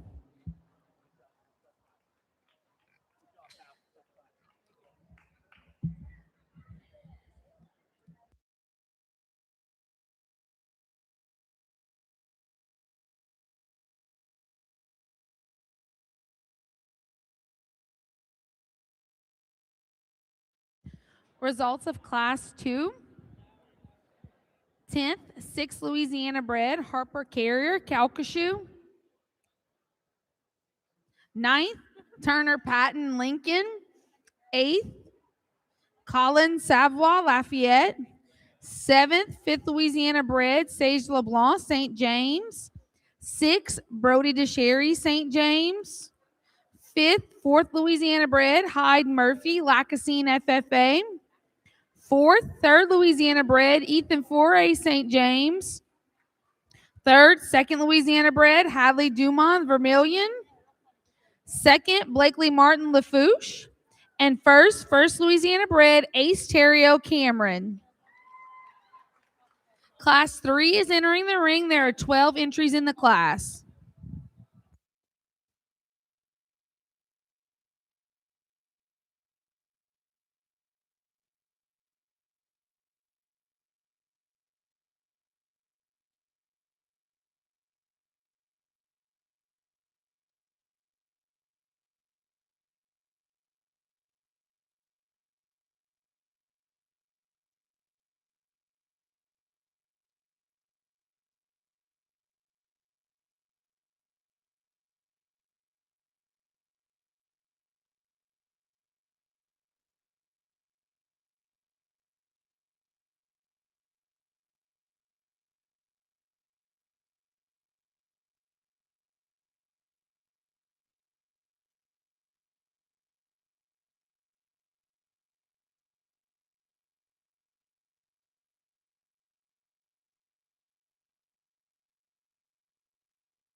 Well, looks like another fun class. Excited to get the top end back out here. Young man right here with the calicos going to be our 10th today. Good design, good pattern kind of gilt. Just needs more product for me today. And then the other two gilts just need to be a notch fresher, notch stouter. Let's give them a nice hand as they head back, and we'll rework the top end.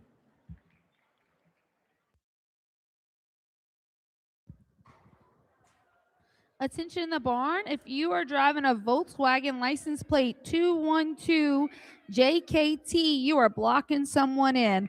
A Volkswagen license plate 212 JKT, you are blocking someone in.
Well, I think another excellent kind of class, particularly here on the top end. But the young man's gilt that wins this class hit me really hard as she came through the back and comes back out here and does the same thing. I think that one, we use the word proportionality quite a bit in this industry. I think that gilt exemplifies proportionality. She's stout about her jaw, yet she's ladylike ahead of her shoulder blade. grade. She's got a tremendously big forearm that's got the right kind of angle and cushion up front.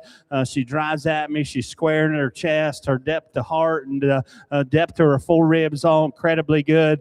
I like her moderation in terms of her length of body over the gilt that comes in two. And then you just study her hip and her rear leg, long and level out of her hip, and it's got that flag tail planted up there on it where it's supposed to be. She's not just overwhelming in terms of shape and width when I get right on top of her, but I think certainly adequate and allows her to go ahead and win this class and do so pretty handily. The gilt in second, the young lady's gilt, man, she's presented to a T. I think skin and hair, hydration are all absolutely spot on. Her and her crew have done an incredible job from that standpoint. I like her look. I like her extra feature and stoutness. When I step off to the side of her in comparison to our class winner, she's a little longer bodied, and as a result, maybe doesn't proportion quite as well. And then I study her length of hip. She's just a little shorter and steeper out of her hip and rump, but that gilt's got some big league pieces. Maybe just doesn't put it all together in quite the same kind of balanced package as what our class winner does.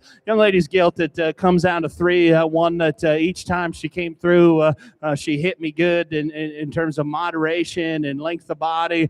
She's a tremendously big rib, big bodied kind of gilt that's got an awesome kind of head shape to her. She's good in terms of her shape and muscle when I get right on top of her. She's got as much flair to her hip and stifle as any of the gilts here in the top trio. When I got her back out here, she just ran out a bit in terms of feature and bone. I thought of the first three gilts, she was the frailest from that standpoint. Gilt that comes next, man, if we could just prop her up and take a picture of her, I think it would absolutely knock your eyeballs out. Her head, neck, and the way it attaches to her body are incredibly good. She's round about her rib cage. She's three-dimensional and shapely when I get right on top of her.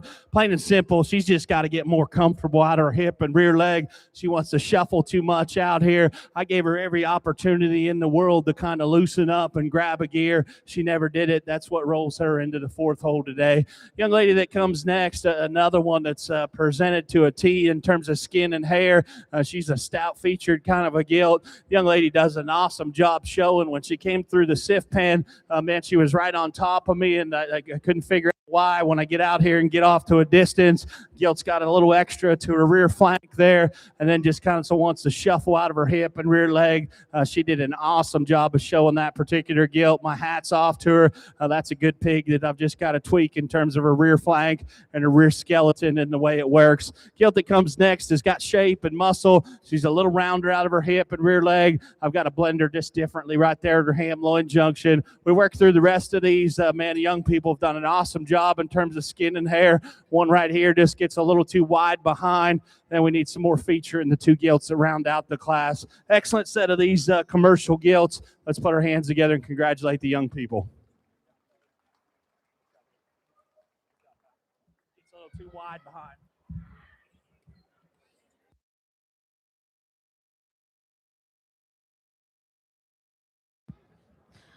Results of Class 3, 10th, 8th Louisiana bred, Elijah Bailey, Ruston Junior High, FFA. 9th, 7th Louisiana bred, Sean Crochet, Terrebonne. 8th, 6th Louisiana bred, Carson Thibodeau, Acadia. 7th, 5th Louisiana bred, Ethan Foray, St. James. 6th, Henry Patton, Lincoln. 5th, 4th Louisiana bred, Kinsley Abair, Jeff Davis. 4th, 3rd Louisiana bred, Louis LeBlanc, Calcasieu. 3rd, 2nd Louisiana bred, Laura Miller, Acadia. 2nd, 1st Louisiana bred, Bayla Abair, Tangipahoa. And 1st place, Walker LeBlanc, St. James. Class number 4 is coming into the ring. There are 10 entries.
We are looking for a young man. We got a young man they're trying to find on the showgrounds. He was on the beef side and he was coming over to look at some hogs.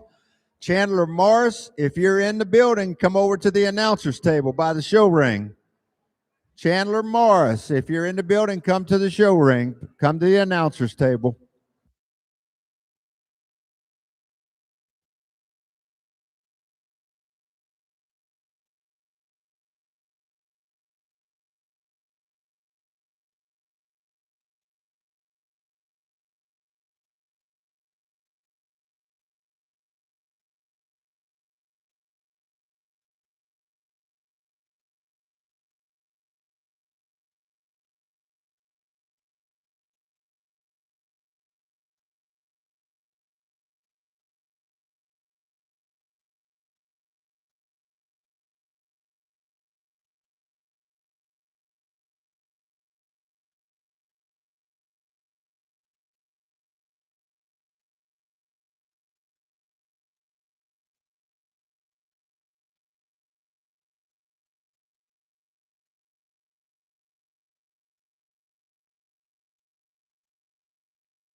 I think another deep class of these commercial gilts to work through, and I think this pair that sorts to the top certainly offer a lot of good. I think they're gilts again that I've talked several times tonight that they're trade-offs between the gilts. They're gilts that complement each other very, very well.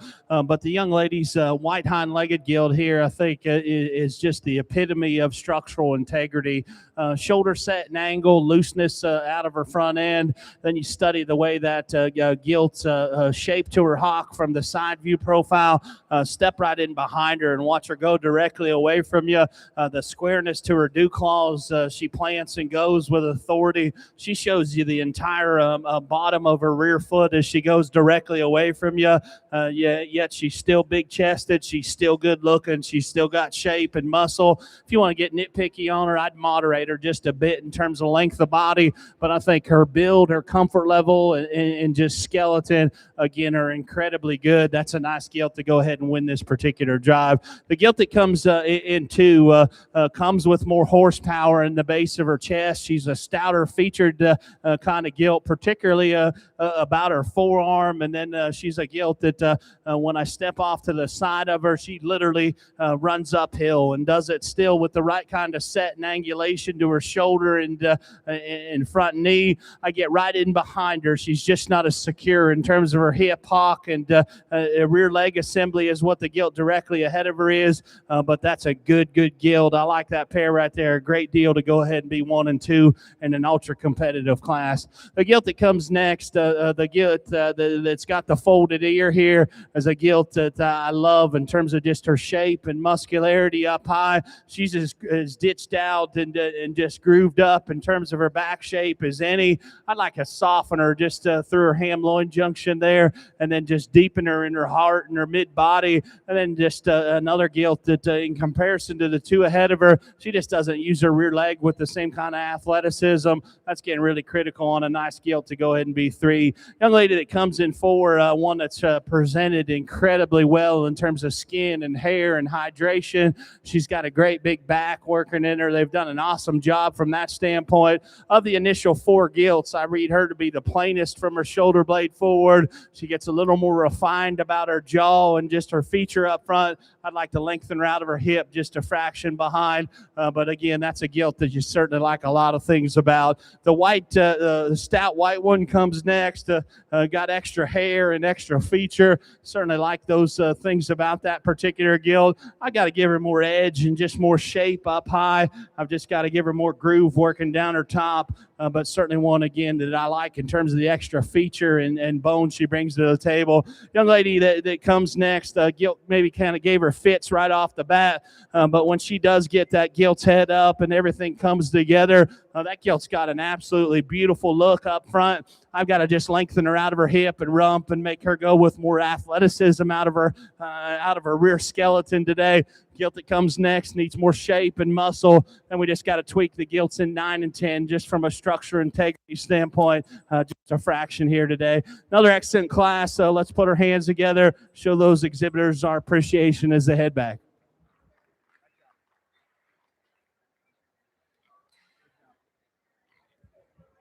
Results of Class 4, 10th, 6th Louisiana bred, Amelia Eaton Lafayette. 9th, 5th Louisiana bred, Anna Bageron Poincapi. 8th, 4th Louisiana bred, June Moore, Franklin Senior High FFA. 7th, Locke Broussard Calcasieu. 6th, Palin Fontenot Cameron. 5th, Kaisley Bro Iberia. 4th, 3rd Louisiana bred, Elena Cooper Calcasieu. 3rd, Drake Welsh Calcasieu. 2nd Louisiana bred, Gage Hayes Kinder FFA. And 1st Louisiana bred, Jolie Johnson Cameron. Class 5 is entering the ring. There are 14 entries. After Class 5, we will do a lightweight drive.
Well, I think another nice class as we get ready to round out our lightweight division. Belted gilt there on the far side is going to go ahead and be 10. I like the extra feature and muscularity that gilt brings to the table. I like the blender just a little differently right there at their ham-loin junction. I think we've got a good set of them here that are going to go ahead and go back to the barn. Gilt right there needs to be better at her ham-loin junction. Gilt right here, I've just got to square her up a bit when I get right in behind, but quality gilts. We're sending as good a set of gilts back to the barn as we have today. So let's put our hands together and congratulate these young people on a nice job.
Well, I think a really a good way to round out our lightweight division. Excellent pair of gilts, surface to the top, but never a point in my mind was I not going to lead with the young lady's wider belted gilt. Just a gilt that paints an awesome silhouette from the side view profile. Literally runs uphill to the point of her shoulder. Has an absolute ditch working down her top. She's got incredible flare there through her hip and stifle. She's stouter about her jaw. She's bigger about her forearm. You know, if I want to get to critical, I'd soften her just a little bit right there through her ham-loin junction. But that's the unique one that uses her skeleton the best. I think those things allow her to go ahead and win this class pretty handily, in my opinion. The gilt that comes in too, just plain and simple. She's a nice show gilt, but man, she looks like an awesome kind of sow to me. Big rib, big bodied, soft centered, really, really stout featured. She's not as good looking from shoulder blade forward, particularly at the crest of her neck is what our class winner is. And then she wants to shuffle just a little bit behind and swivel in terms of the way her hip and hind leg works. She just doesn't reach and go with the same athleticism as what our class winner does. But that one's got some far reaching pieces. Looks like a fun one to breed on. Looks like she could make an incredibly good kind of a sow. The gilt that comes next, coming right at you, and from the side view profile, I can certainly get into a lot of things about this gilt. She's got a beautiful look up front. She's moderate in terms of her length of body. She's big ribbed and soft centered kind of an individual. It's when I get right in behind her that I've got to tweak her. She just wants to funnel to the ground and close up too much as she goes directly away from me. And then of the initial trio of gilts, I rate her to be the most refined in terms of her foot bone and feature. Particularly her rear leg needs to be a notch stouter for me. The gilt that comes next, honestly, you could say a lot of the same things about this gilt. She hinges and goes good and loose out of her shoulder blade and front end. She's soft and pliable through the midsection of her body. I just get right in behind her, and, I hate to be repetitive, but she's got the same issues as the gilt directly ahead of her. She just wants to taper too much to the ground and close up too much as she goes directly away from me, but a nice kind of individual in her own right. The black-legged gilt comes next, and another one just from the side view profile. Man, I can dig a lot of things about this gilt. Big arm, flat back, long and level out of her hip and rump, and then just kind of got that black leg. You're drawn to her in terms of being a uniquely marked one that has that kind of look to her. I've got to just beef her up, maybe through her forerib and center body. And then another gilt, she's got the same issue as the two gilts directly ahead of her. She wants to funnel and close up too much at the ground as she goes directly away from me. Continue to work through these. I thought an excellent set of these commercial gilts. Gilt right here gets a little longer bodied, a little stretchier. I need to stouten her just a bit in terms of her foot and bone. Gilt that comes next, got to be more athletic. Then we just need to balance the two gilts in pens 9 and 10 up a notch better. Good way to round out our lightweight division. Looking forward to that division drive. Let's put our hands together and congratulate those exhibitors. Good job.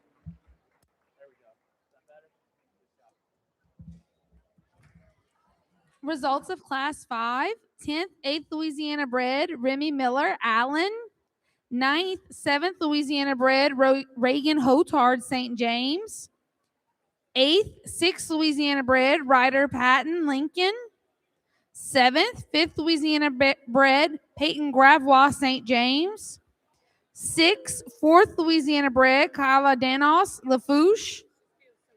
5th, 3rd Louisiana bred, Max Webb, Jeff Davis. 4th, Cooper Carrier, Calcasieu. 3rd, 2nd Louisiana bred, Brett Cortez, St. Martin. 2nd, Addison Poche, St. James. And 1st Louisiana bred, Madeline Swallow, Evangeline. Coming back into the ring is our lightweight commercial gilt drive.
Well, what a division lineup as we get our 5 class winners back out here. I'm here to tell you, man, this is real good. Let's put our hands together.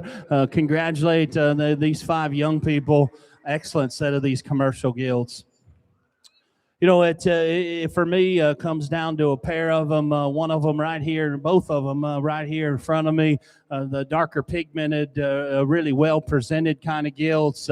I think both very unique in their own right. But there's one that just absolutely lights me up. I think she's rounder ribbed, she's rounder bodied, she's got a bigger rear leg. She blends better through her ham loin junction. Honestly, man, she's just plain and simple. She's my kind. That's a young man's gilt. She's your Division I champion. Our champion and champion Louisiana bred lightweight commercial gilt is Ace Terrio from Cameron.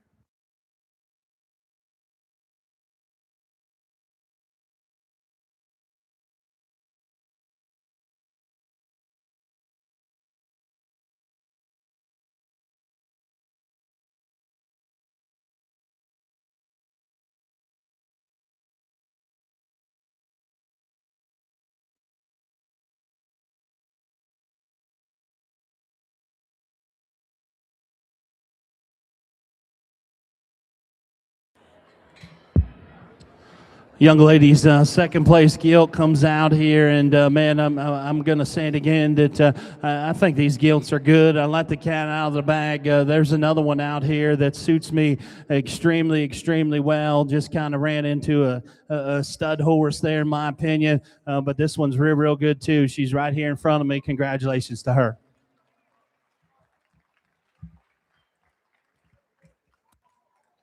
Our reserve champion and reserve champion Louisiana bred lightweight commercial gilt is Madeline Swallow from Evangeline.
Was we get into this next division, heavyweight division, I think we've got a good way to start.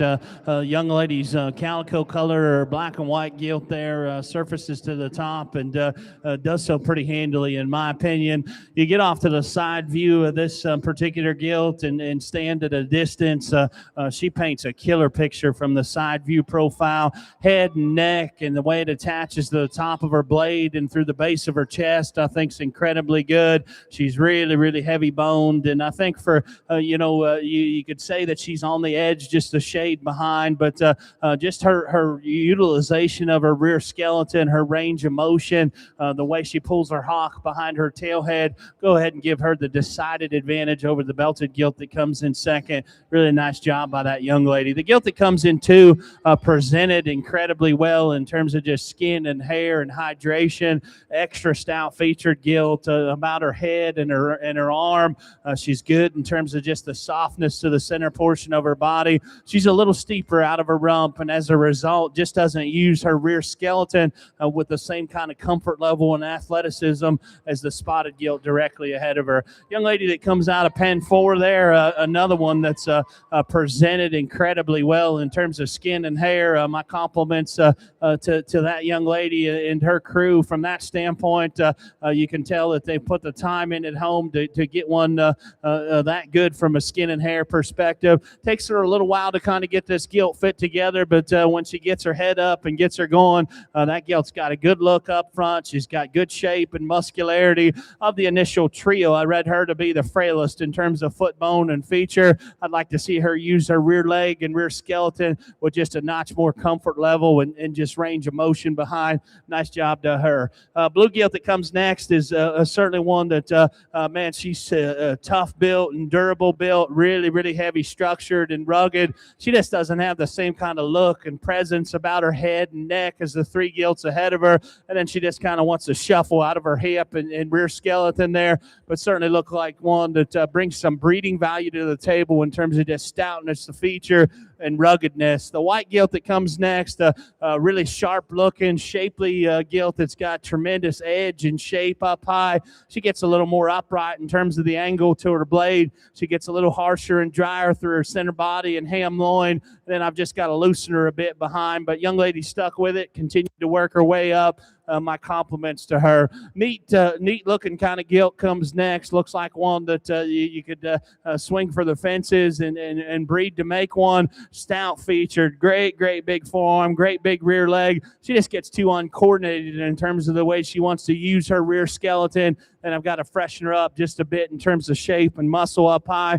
Good set of gilts as we work through the rest of these. A couple of them need to be fresher, then we round out with one that's just got to be a notch stouter.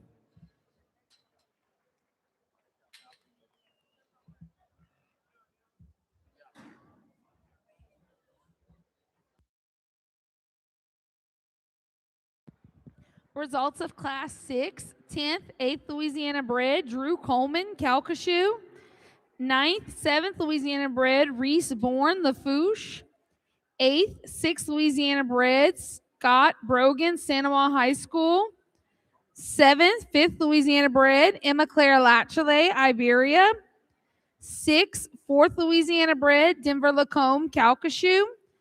5th, Lorelei Begno, Lafayette. 4th, Hunter Taylor, 5th Ward Junior High, FFA. 3rd Louisiana bred, Amelia Hebert, Jeff Davis. 2nd Louisiana bred, Adeline Anthony Livingston. And 1st Louisiana bred, Addie Murphy, Jeff Davis. Class number 7 is entering the ring. There are 11 entries.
Young lady's belted gilt right there is going to be next. Good profiling, good design gilt. Just needs more flesh and just more horsepower. A lot of the same could be said of the white gilt right here. Young lady does a nice job getting that gilt driven. Just got to freshen her up and give her more chub out here today. Let's give those two a nice hand as they head back.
Well, as we work for the top end of this particular class, maybe just a little more give and take and a few more trade-offs than that what we've had in some of the previous classes. But I think there's no denying that the young lady's belted gilt is the stout-featured, good built one.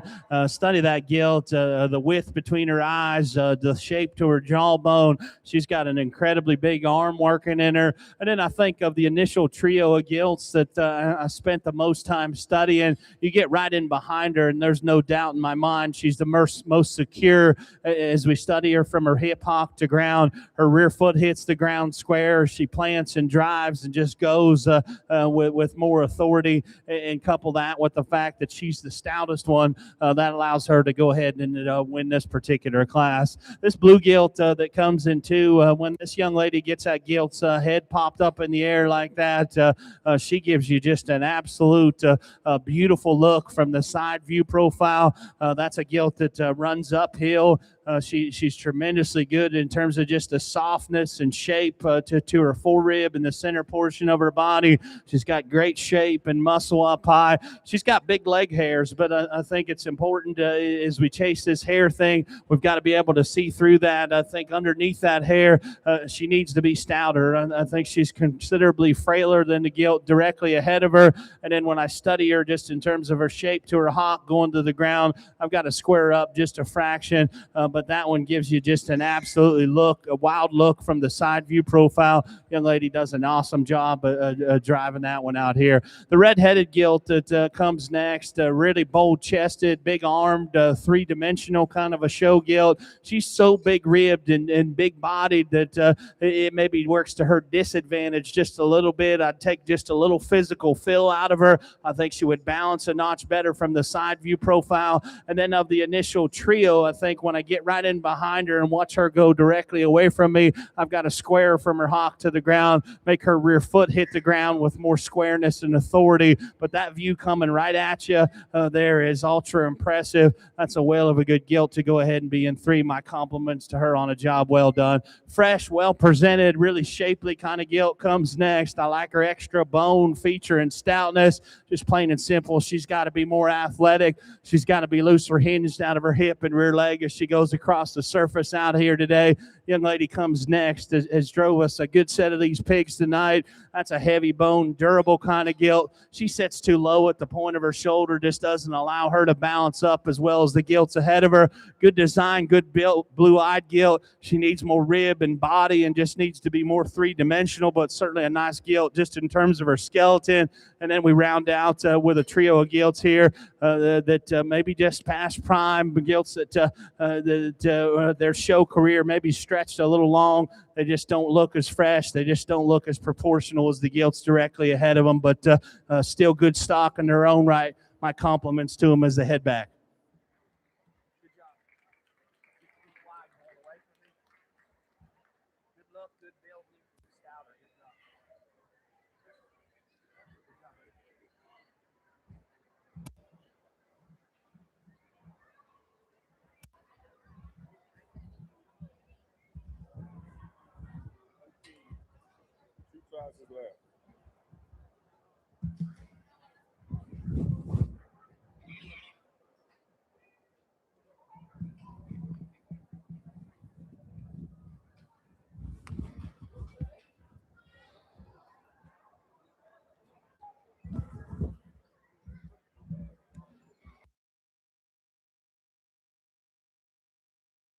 Results of Class 7, 10th, 6th Louisiana bred, Avery Carrier, Point Capee. 9th, 5th Louisiana bred, Presley Bork, Calcasieu. 8th, Hunter Taylor, 5th Ward Junior High, FFA. 7th, 4th Louisiana bred, Avery Vinson, Calcasieu. 6th, 3rd Louisiana bred, Olivia Knockhand, Lafouche. 5th, 2nd Louisiana bred, Reese James, Ascension. 4th, Hallie Claus, Assumption. 3rd, 1st Louisiana bred, Olivia Oden, Calcasieu. 2nd, Allie Potan, St. Martin. And 1st, Hardy Foster, Livingston.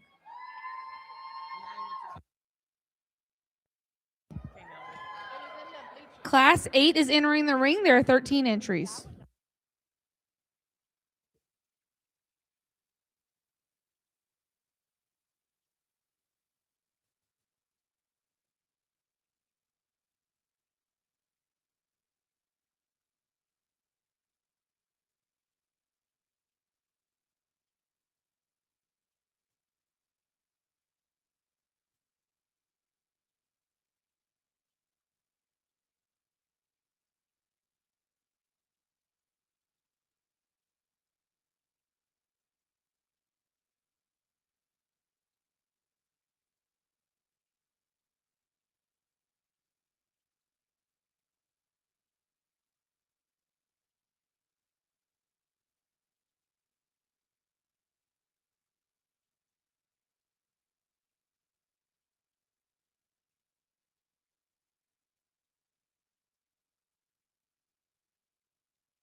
We're going to get that gilt right there put back, and we're going to go ahead and rework all 10 of them. I think that speaks volumes to the depth of this class. We've got some good gilts out here that are going to head back to the barn. Gilt right here just needs to be more athletic behind and blend a little differently at her ham loin. Gilt right here, big rib, big body, needs more shape. Gilt right there just needs to be sounder today. Let's give those three folks a nice round of applause, and we'll rework our top end.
As we continue to get into these heavier weights, man, the young people and their crews continue to put high quality gilts out here in front of us. And I like this pair a great deal, but the young man's gilt that wins this particular class, I think just outclasses the gilt in second in terms of just bone and feature. She's heavier boned. She's just a more rugged made individual, so stout about her head and just a minor detail. I love where that gilt's ears set on her head in terms of just they set on the outside edge of her skull, gives her a really stout look about her head, big forearm. And I think for one that's got that much horsepower, you study her lower joints, the cushion to her rear pastern, the way she plants and drives and just goes with authority out of her hip and rear leg, gives her the advantage over the gilt that comes into a nice gilt to win this particular class. The gilt that comes in two, if you just stand at a distance, and for those of you ringside, you may prefer this gilt because I think you could make a case that her silhouette, her balance, her proportionality, and the way her spine sits in her and the way that all hooks up is near flawless.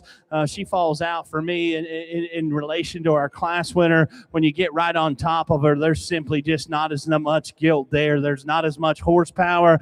She's just not as three-dimensional, but man, does she paint just an awesome silhouette from the side view profile. Incredible skin and hair. My compliments to that young man and his crew. Gilt that comes next is one that came through the SIF pen early on, and man, I got excited because that's a big rib, soft-centered gilt that's incredibly fresh up high.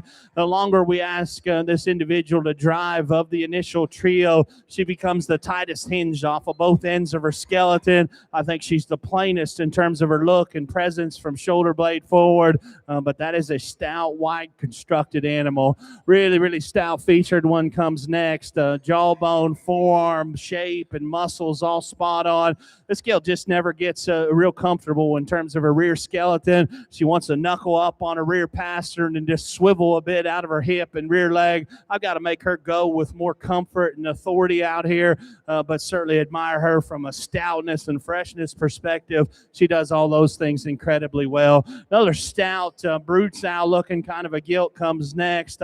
I like how loose hinged this gilt is off of both ends of her skeleton, how stout she is about her features. She gets a little plainer in terms of her shape and muscle when I get right on top of her. She just needs to be freshened up and be more three-dimensional from that standpoint, and I'd like to lengthen her out of her hip just a fraction, but that looks like a fun one to breed on. You breed her to maybe some of those more swing for the fences boars. She's got some unique parts and pieces, just doesn't fit it all together as well as some of the gilts directly ahead of her. Good pattern, good built, good design gilt comes next. I like her in terms of just flexibility and the silhouette that she paints you from the side view profile. She's got to be stouter featured and just have more bone and foot to get any higher. Gilt that comes next is athletic. I've got to change her from her knee to the ground when she comes right at me. And we round out with a good pair of gilts that I've just got to change in terms of their mobility out here today. But awesome class. I think that's the first time we've reworked all 10 today. So that speaks volumes to the depth the young people brought us. Let's put our hands together and congratulate them as a head back.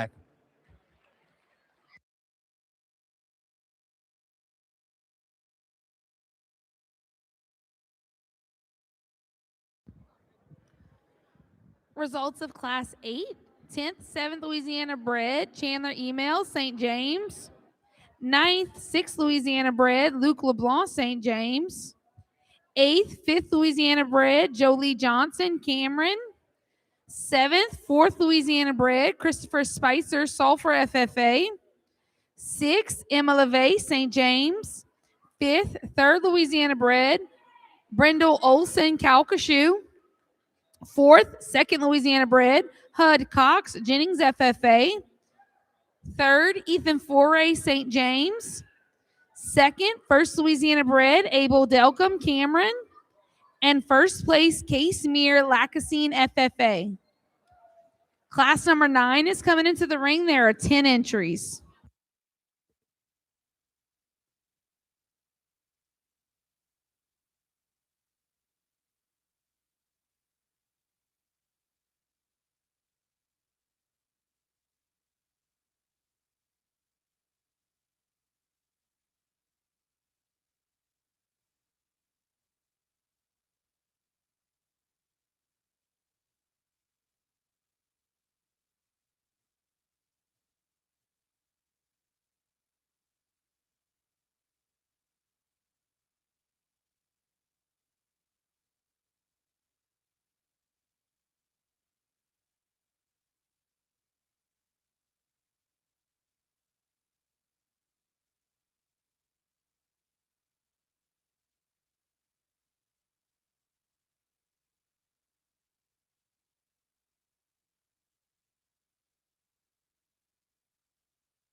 Well, again, a nice trio that surfaces to the top here, and I do think there's some give and take and some discussion between these initial three gilts. But I think the young lady's calico gilt just hits me as the stoutest featured, most rugged one, particularly when you study the shape to her forearm, just the circumference of bone she's got behind. And then I think you couple the fact that she's the heaviest bone. I think she uses her skeleton with the highest degree of comfort level, the most athleticism, particularly out of her hip and rear leg of that initial trio of gilts, allows her to go ahead and be the class winner.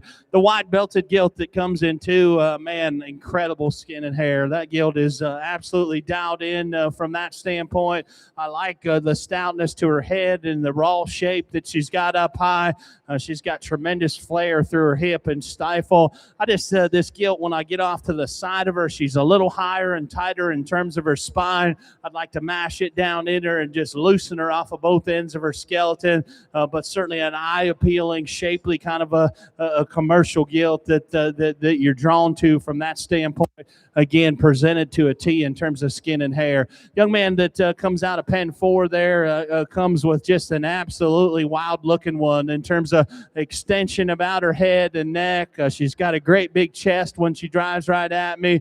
She's flat-backed and long out of her hip and rump. I read her to be just the tightest hinge. The longer we ask her to drive, particularly out of her hip and rear leg, I've just got to loosen her up and allow her to go with more flex and authority across the arena surface out here. Gilt that comes next, another incredibly well-presented gilt in terms of just skin and hair and hydration. They've got her spot on from that standpoint. She's the longest-bodied gilt of the initial 4. She's so long-bodied that she doesn't proportion quite as well as the 3 gilts directly ahead of her. I'd like to moderate her and then just give her more presence and look up front. Gilt that comes next, a tremendous gilt in terms of just shape and muscularity, really three-dimensional and shapely. I've got to blend her just a little differently right there through her ham-loin junction and smooth her up, but certainly a gilt you admire a lot of things about, allows her to catch a pen. Young lady comes next, and another well-presented gilt, a well-driven kind of gilt. She's a little lower set up front. She's too short and steep out of her hip and rump, but I like her from a freshness perspective. White gilt that comes next has got some shape and muscle. I just need to make her more coordinated in terms of the way she hinges and goes out here out of her hip and rear leg, maybe stouten her up just a bit in terms of foot and bone. Gilts that come out of pens 9 and 10 have shape and muscle. I've just got to make them a little more secure behind. Good class there. My compliments to them as they head back.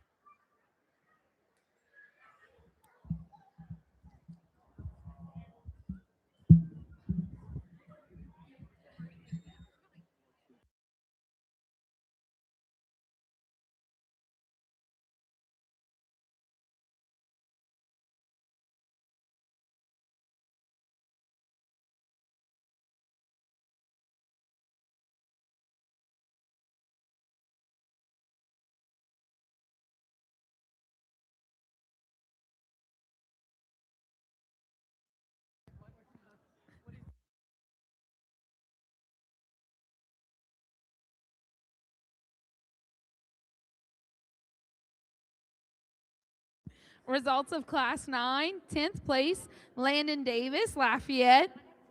9th, 5th Louisiana bred, Ethan Boudreau, Point Capee. 8th, Emma Gatto, Lafayette. 7th, Annie Savoy, St. Mary. 6th, Carly Romero, Iberia. 5th, 4th Louisiana bred, Braxton Fontenot, Jeff Davis. 4th, 3rd Louisiana bred, Dominic Sanchez, Iberia. 3rd, 2nd Louisiana bred, Larry Bro III from Calcasieu. 2nd, 1st Louisiana bred, Braxton Bingham Livingston. And 1st place, Amelie Dufresne St. James. Class 10 is entering the ring. After Class 10, we'll have our heavyweight drive and then our overall commercial gilt drive.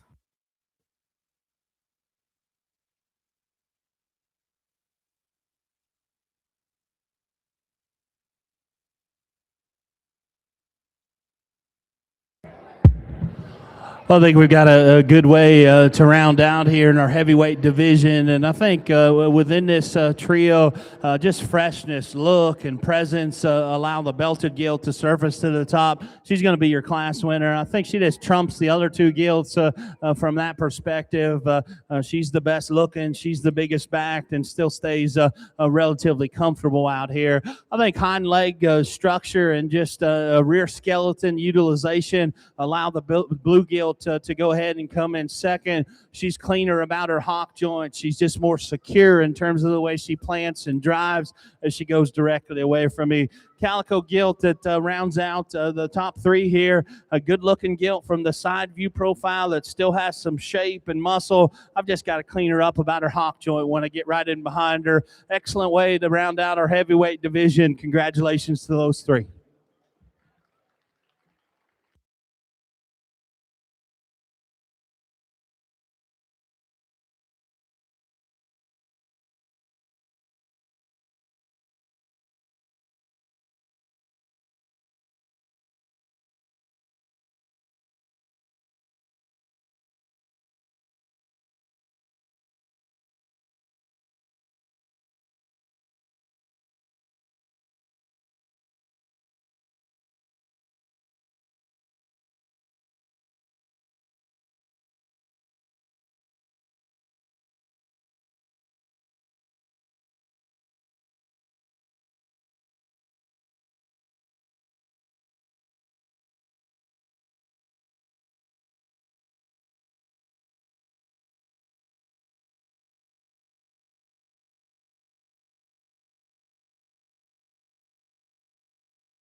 Well, a good way to round out our commercial guild show. Let's put our hands together, congratulate all five young people. Awesome set of these class winners. For me, it comes down to the two belted gilts to my right here. And again, I've talked about several times today within a class or division, there's trade-offs between these two gilts. They're gilts that complement each other well.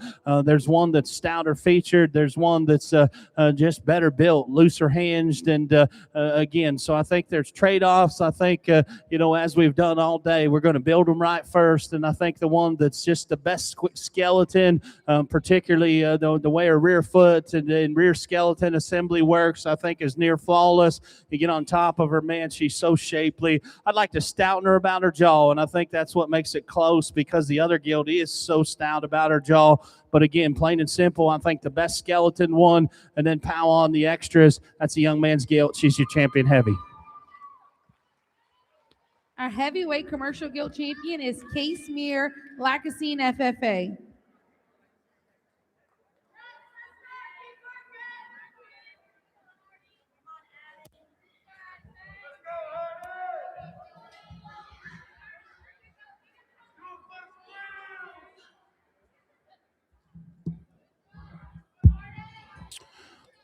Second place gilt comes out here, and man, that is a good silhouetted one from the side view profile. I let the cat out of the bag. There's another one out here I like a great deal. I wish her attitude was maybe just a bit better, but man, she's so stout. She's so proportional. That's a young lady's gilt right here in front of me.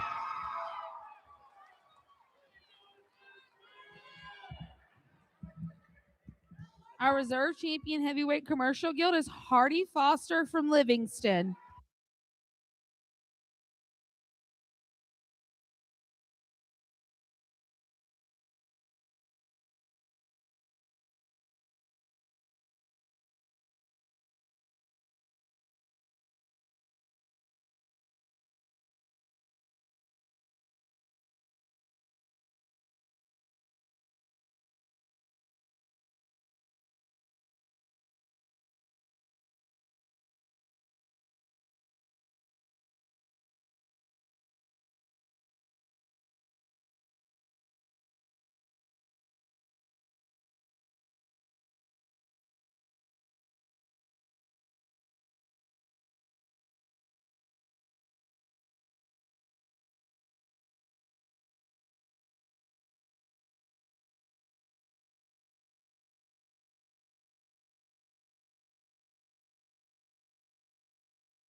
We get things re-racked here and get ready to pick your Louisiana champion. I think for me, it comes down to the young lady's calico, the young man's belted gilt right here to my left. I think those are the ones that bring the elite look and presence. I think within that pair, you get right in behind them and study them going away. One of them just stays square, hip hop to ground. That's a young man's belted gilt. She'll be your champion.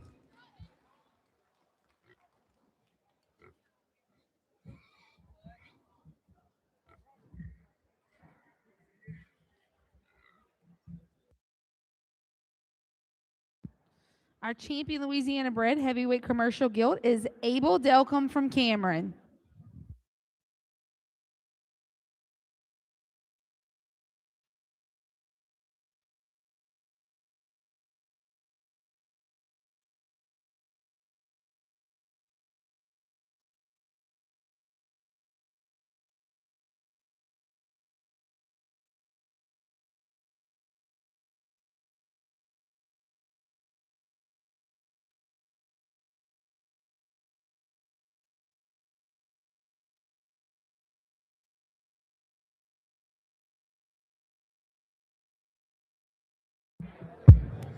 Off-belted gilt comes out here, and I think she needs to get right in the mix of things because she's so stout and so fresh. Talk to her in drive.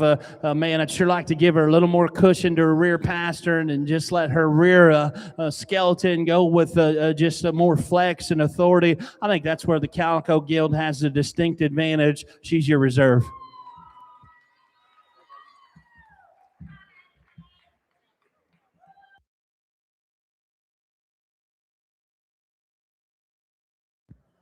Our reserve Louisiana bred heavyweight commercial gilt is Addie Murphy from Jeff Davis.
Well, man, what a fun commercial gilt show it's been to work through, and both these gilts come out here and represent their divisions extremely well. Let's put our hands together and congratulate both young men on a job well done. Taking nothing away from the other one, there's one out here that's simply my kind. Stout, good looking, good built, as sound as the day is long, does all the extra things, yet does it in a balanced, correct, functional kind of package. Absolutely hits me like a ton of bricks. Young man's gilt's your champion. Our champion and champion Louisiana bred commercial gilt is Ace Terrio from Cameron.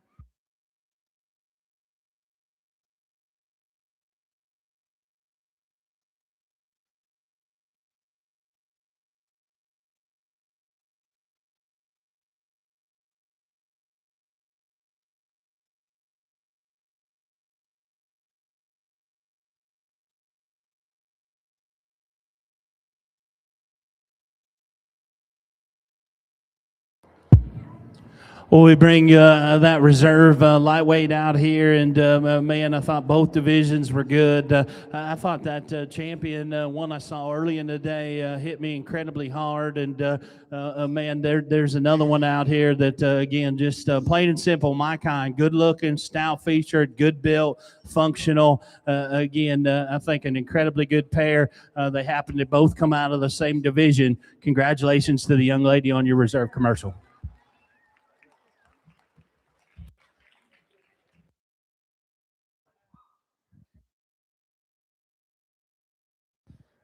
Our reserve champion and reserve champion Louisiana bred is Madeline Swallow from Evangeline.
Coming back into the ring for our Supreme Gilt Drive from our Duroc division, Emery Tantillo, St. Tammany.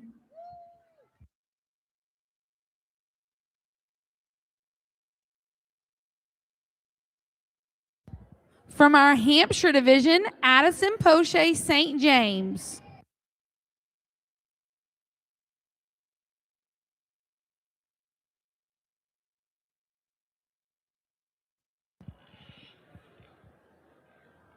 From our Yorkshire division, Jackson Taylor St. Martin.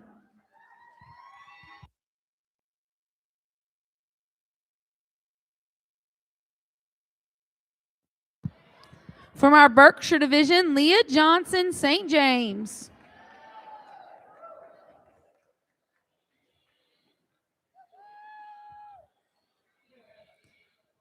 Our AOB division, Reese Huval St. Martin.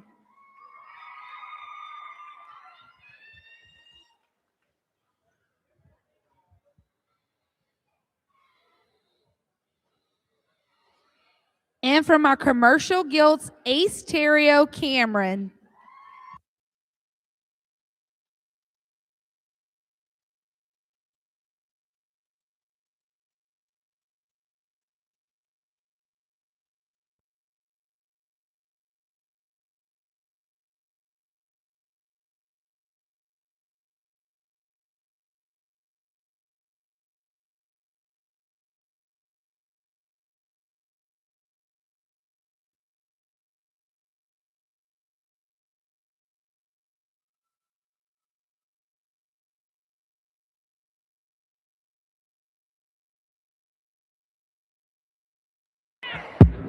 You guys are getting ahead of yourselves a little bit. I shook the hand of every gilt that came through the ring. So just hang tight here for a minute. You guys out here driving these gilts, if you want to park them for just a minute, I won't keep you too long. I know it's getting to be supper time or past supper time, and I'm ready myself. So I can't say how much I've enjoyed the opportunity to work. You guys driving them, if you just want to park them for a minute, it's up to you if you want to wear them out or not. But anyways, I've enjoyed my time here in the great state of Louisiana, and everybody told me that, man, you'll have fun. The pigs will be good. But I'll tell you one thing that I've noticed every time I cross paths with somebody from Louisiana, they're good people. So I think, give yourselves a nice round of applause. Good people here in the state of Louisiana. Parents, grandparents, people helping these young kids do this. It's never been more expensive than it is to do this now. Feed's high, shavings are high, pigs are high, all that stuff's expensive. Hotels are high, but find a way to do it, because I'll tell you, I had my third child here about 4 months ago, and it made me realize how fast the 7 years with my oldest ones went. Cherish the moments, because these are the days, and they're going to go by fast. You're going to wish that you had pig feed to buy, or you had shavings to buy, or you had miles to go up and down the road and spend time in the truck finding these pigs. So sometimes those moments seem hectic, they seem troublesome, but you're going to miss those moments someday. So cherish them, because these are the absolute best days. And I'm convinced, I'm maybe partial, but there is absolutely no better way on the planet to raise our young people than right here in the show barn.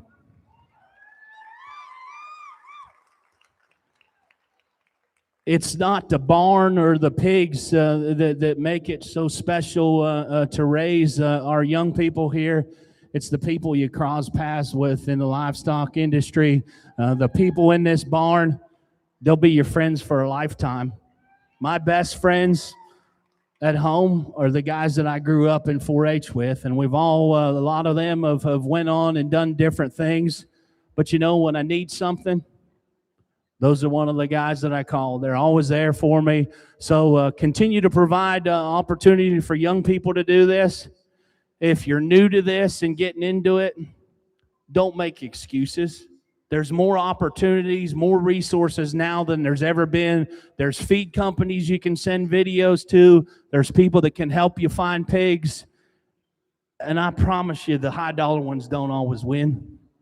Every show season, every major show season, there's a story of a no-sale pig, a $400 pig, a $500 pig that wins a big show somewhere. So don't make excuses. Surround yourself with the right people that can help you get where you want to go, because they're out there. You just have to find them, and they'll be glad to help you. I've enjoyed my time. Let's fire these things back up. I think they all represent their breed well. There's one that, man, she's just my kind. I'm going to go out here and show you which one.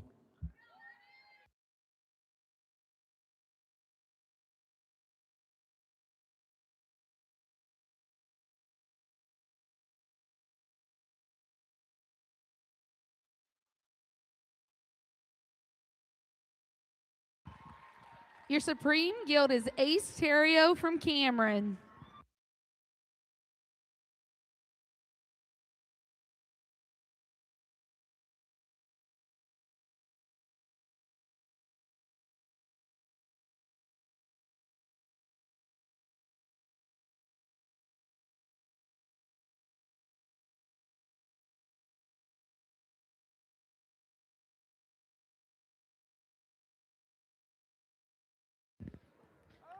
We are now sorting the final sales selection. Reminder that showmanship will start tomorrow at 9 a.m., oldest to youngest.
All right, folks, we're to the point of making our sales selection and lining out our top 15. Last year, the first year, we made a couple of improvements. This year, they're going to see some awards that are hung up on the stands and some show box setting over theirs. Those will be presented as we do the preview, and we do that preview on Friday. We'll kind of give you a little bit of instruction as we get close to that, and we'll make those awards presentations at that time.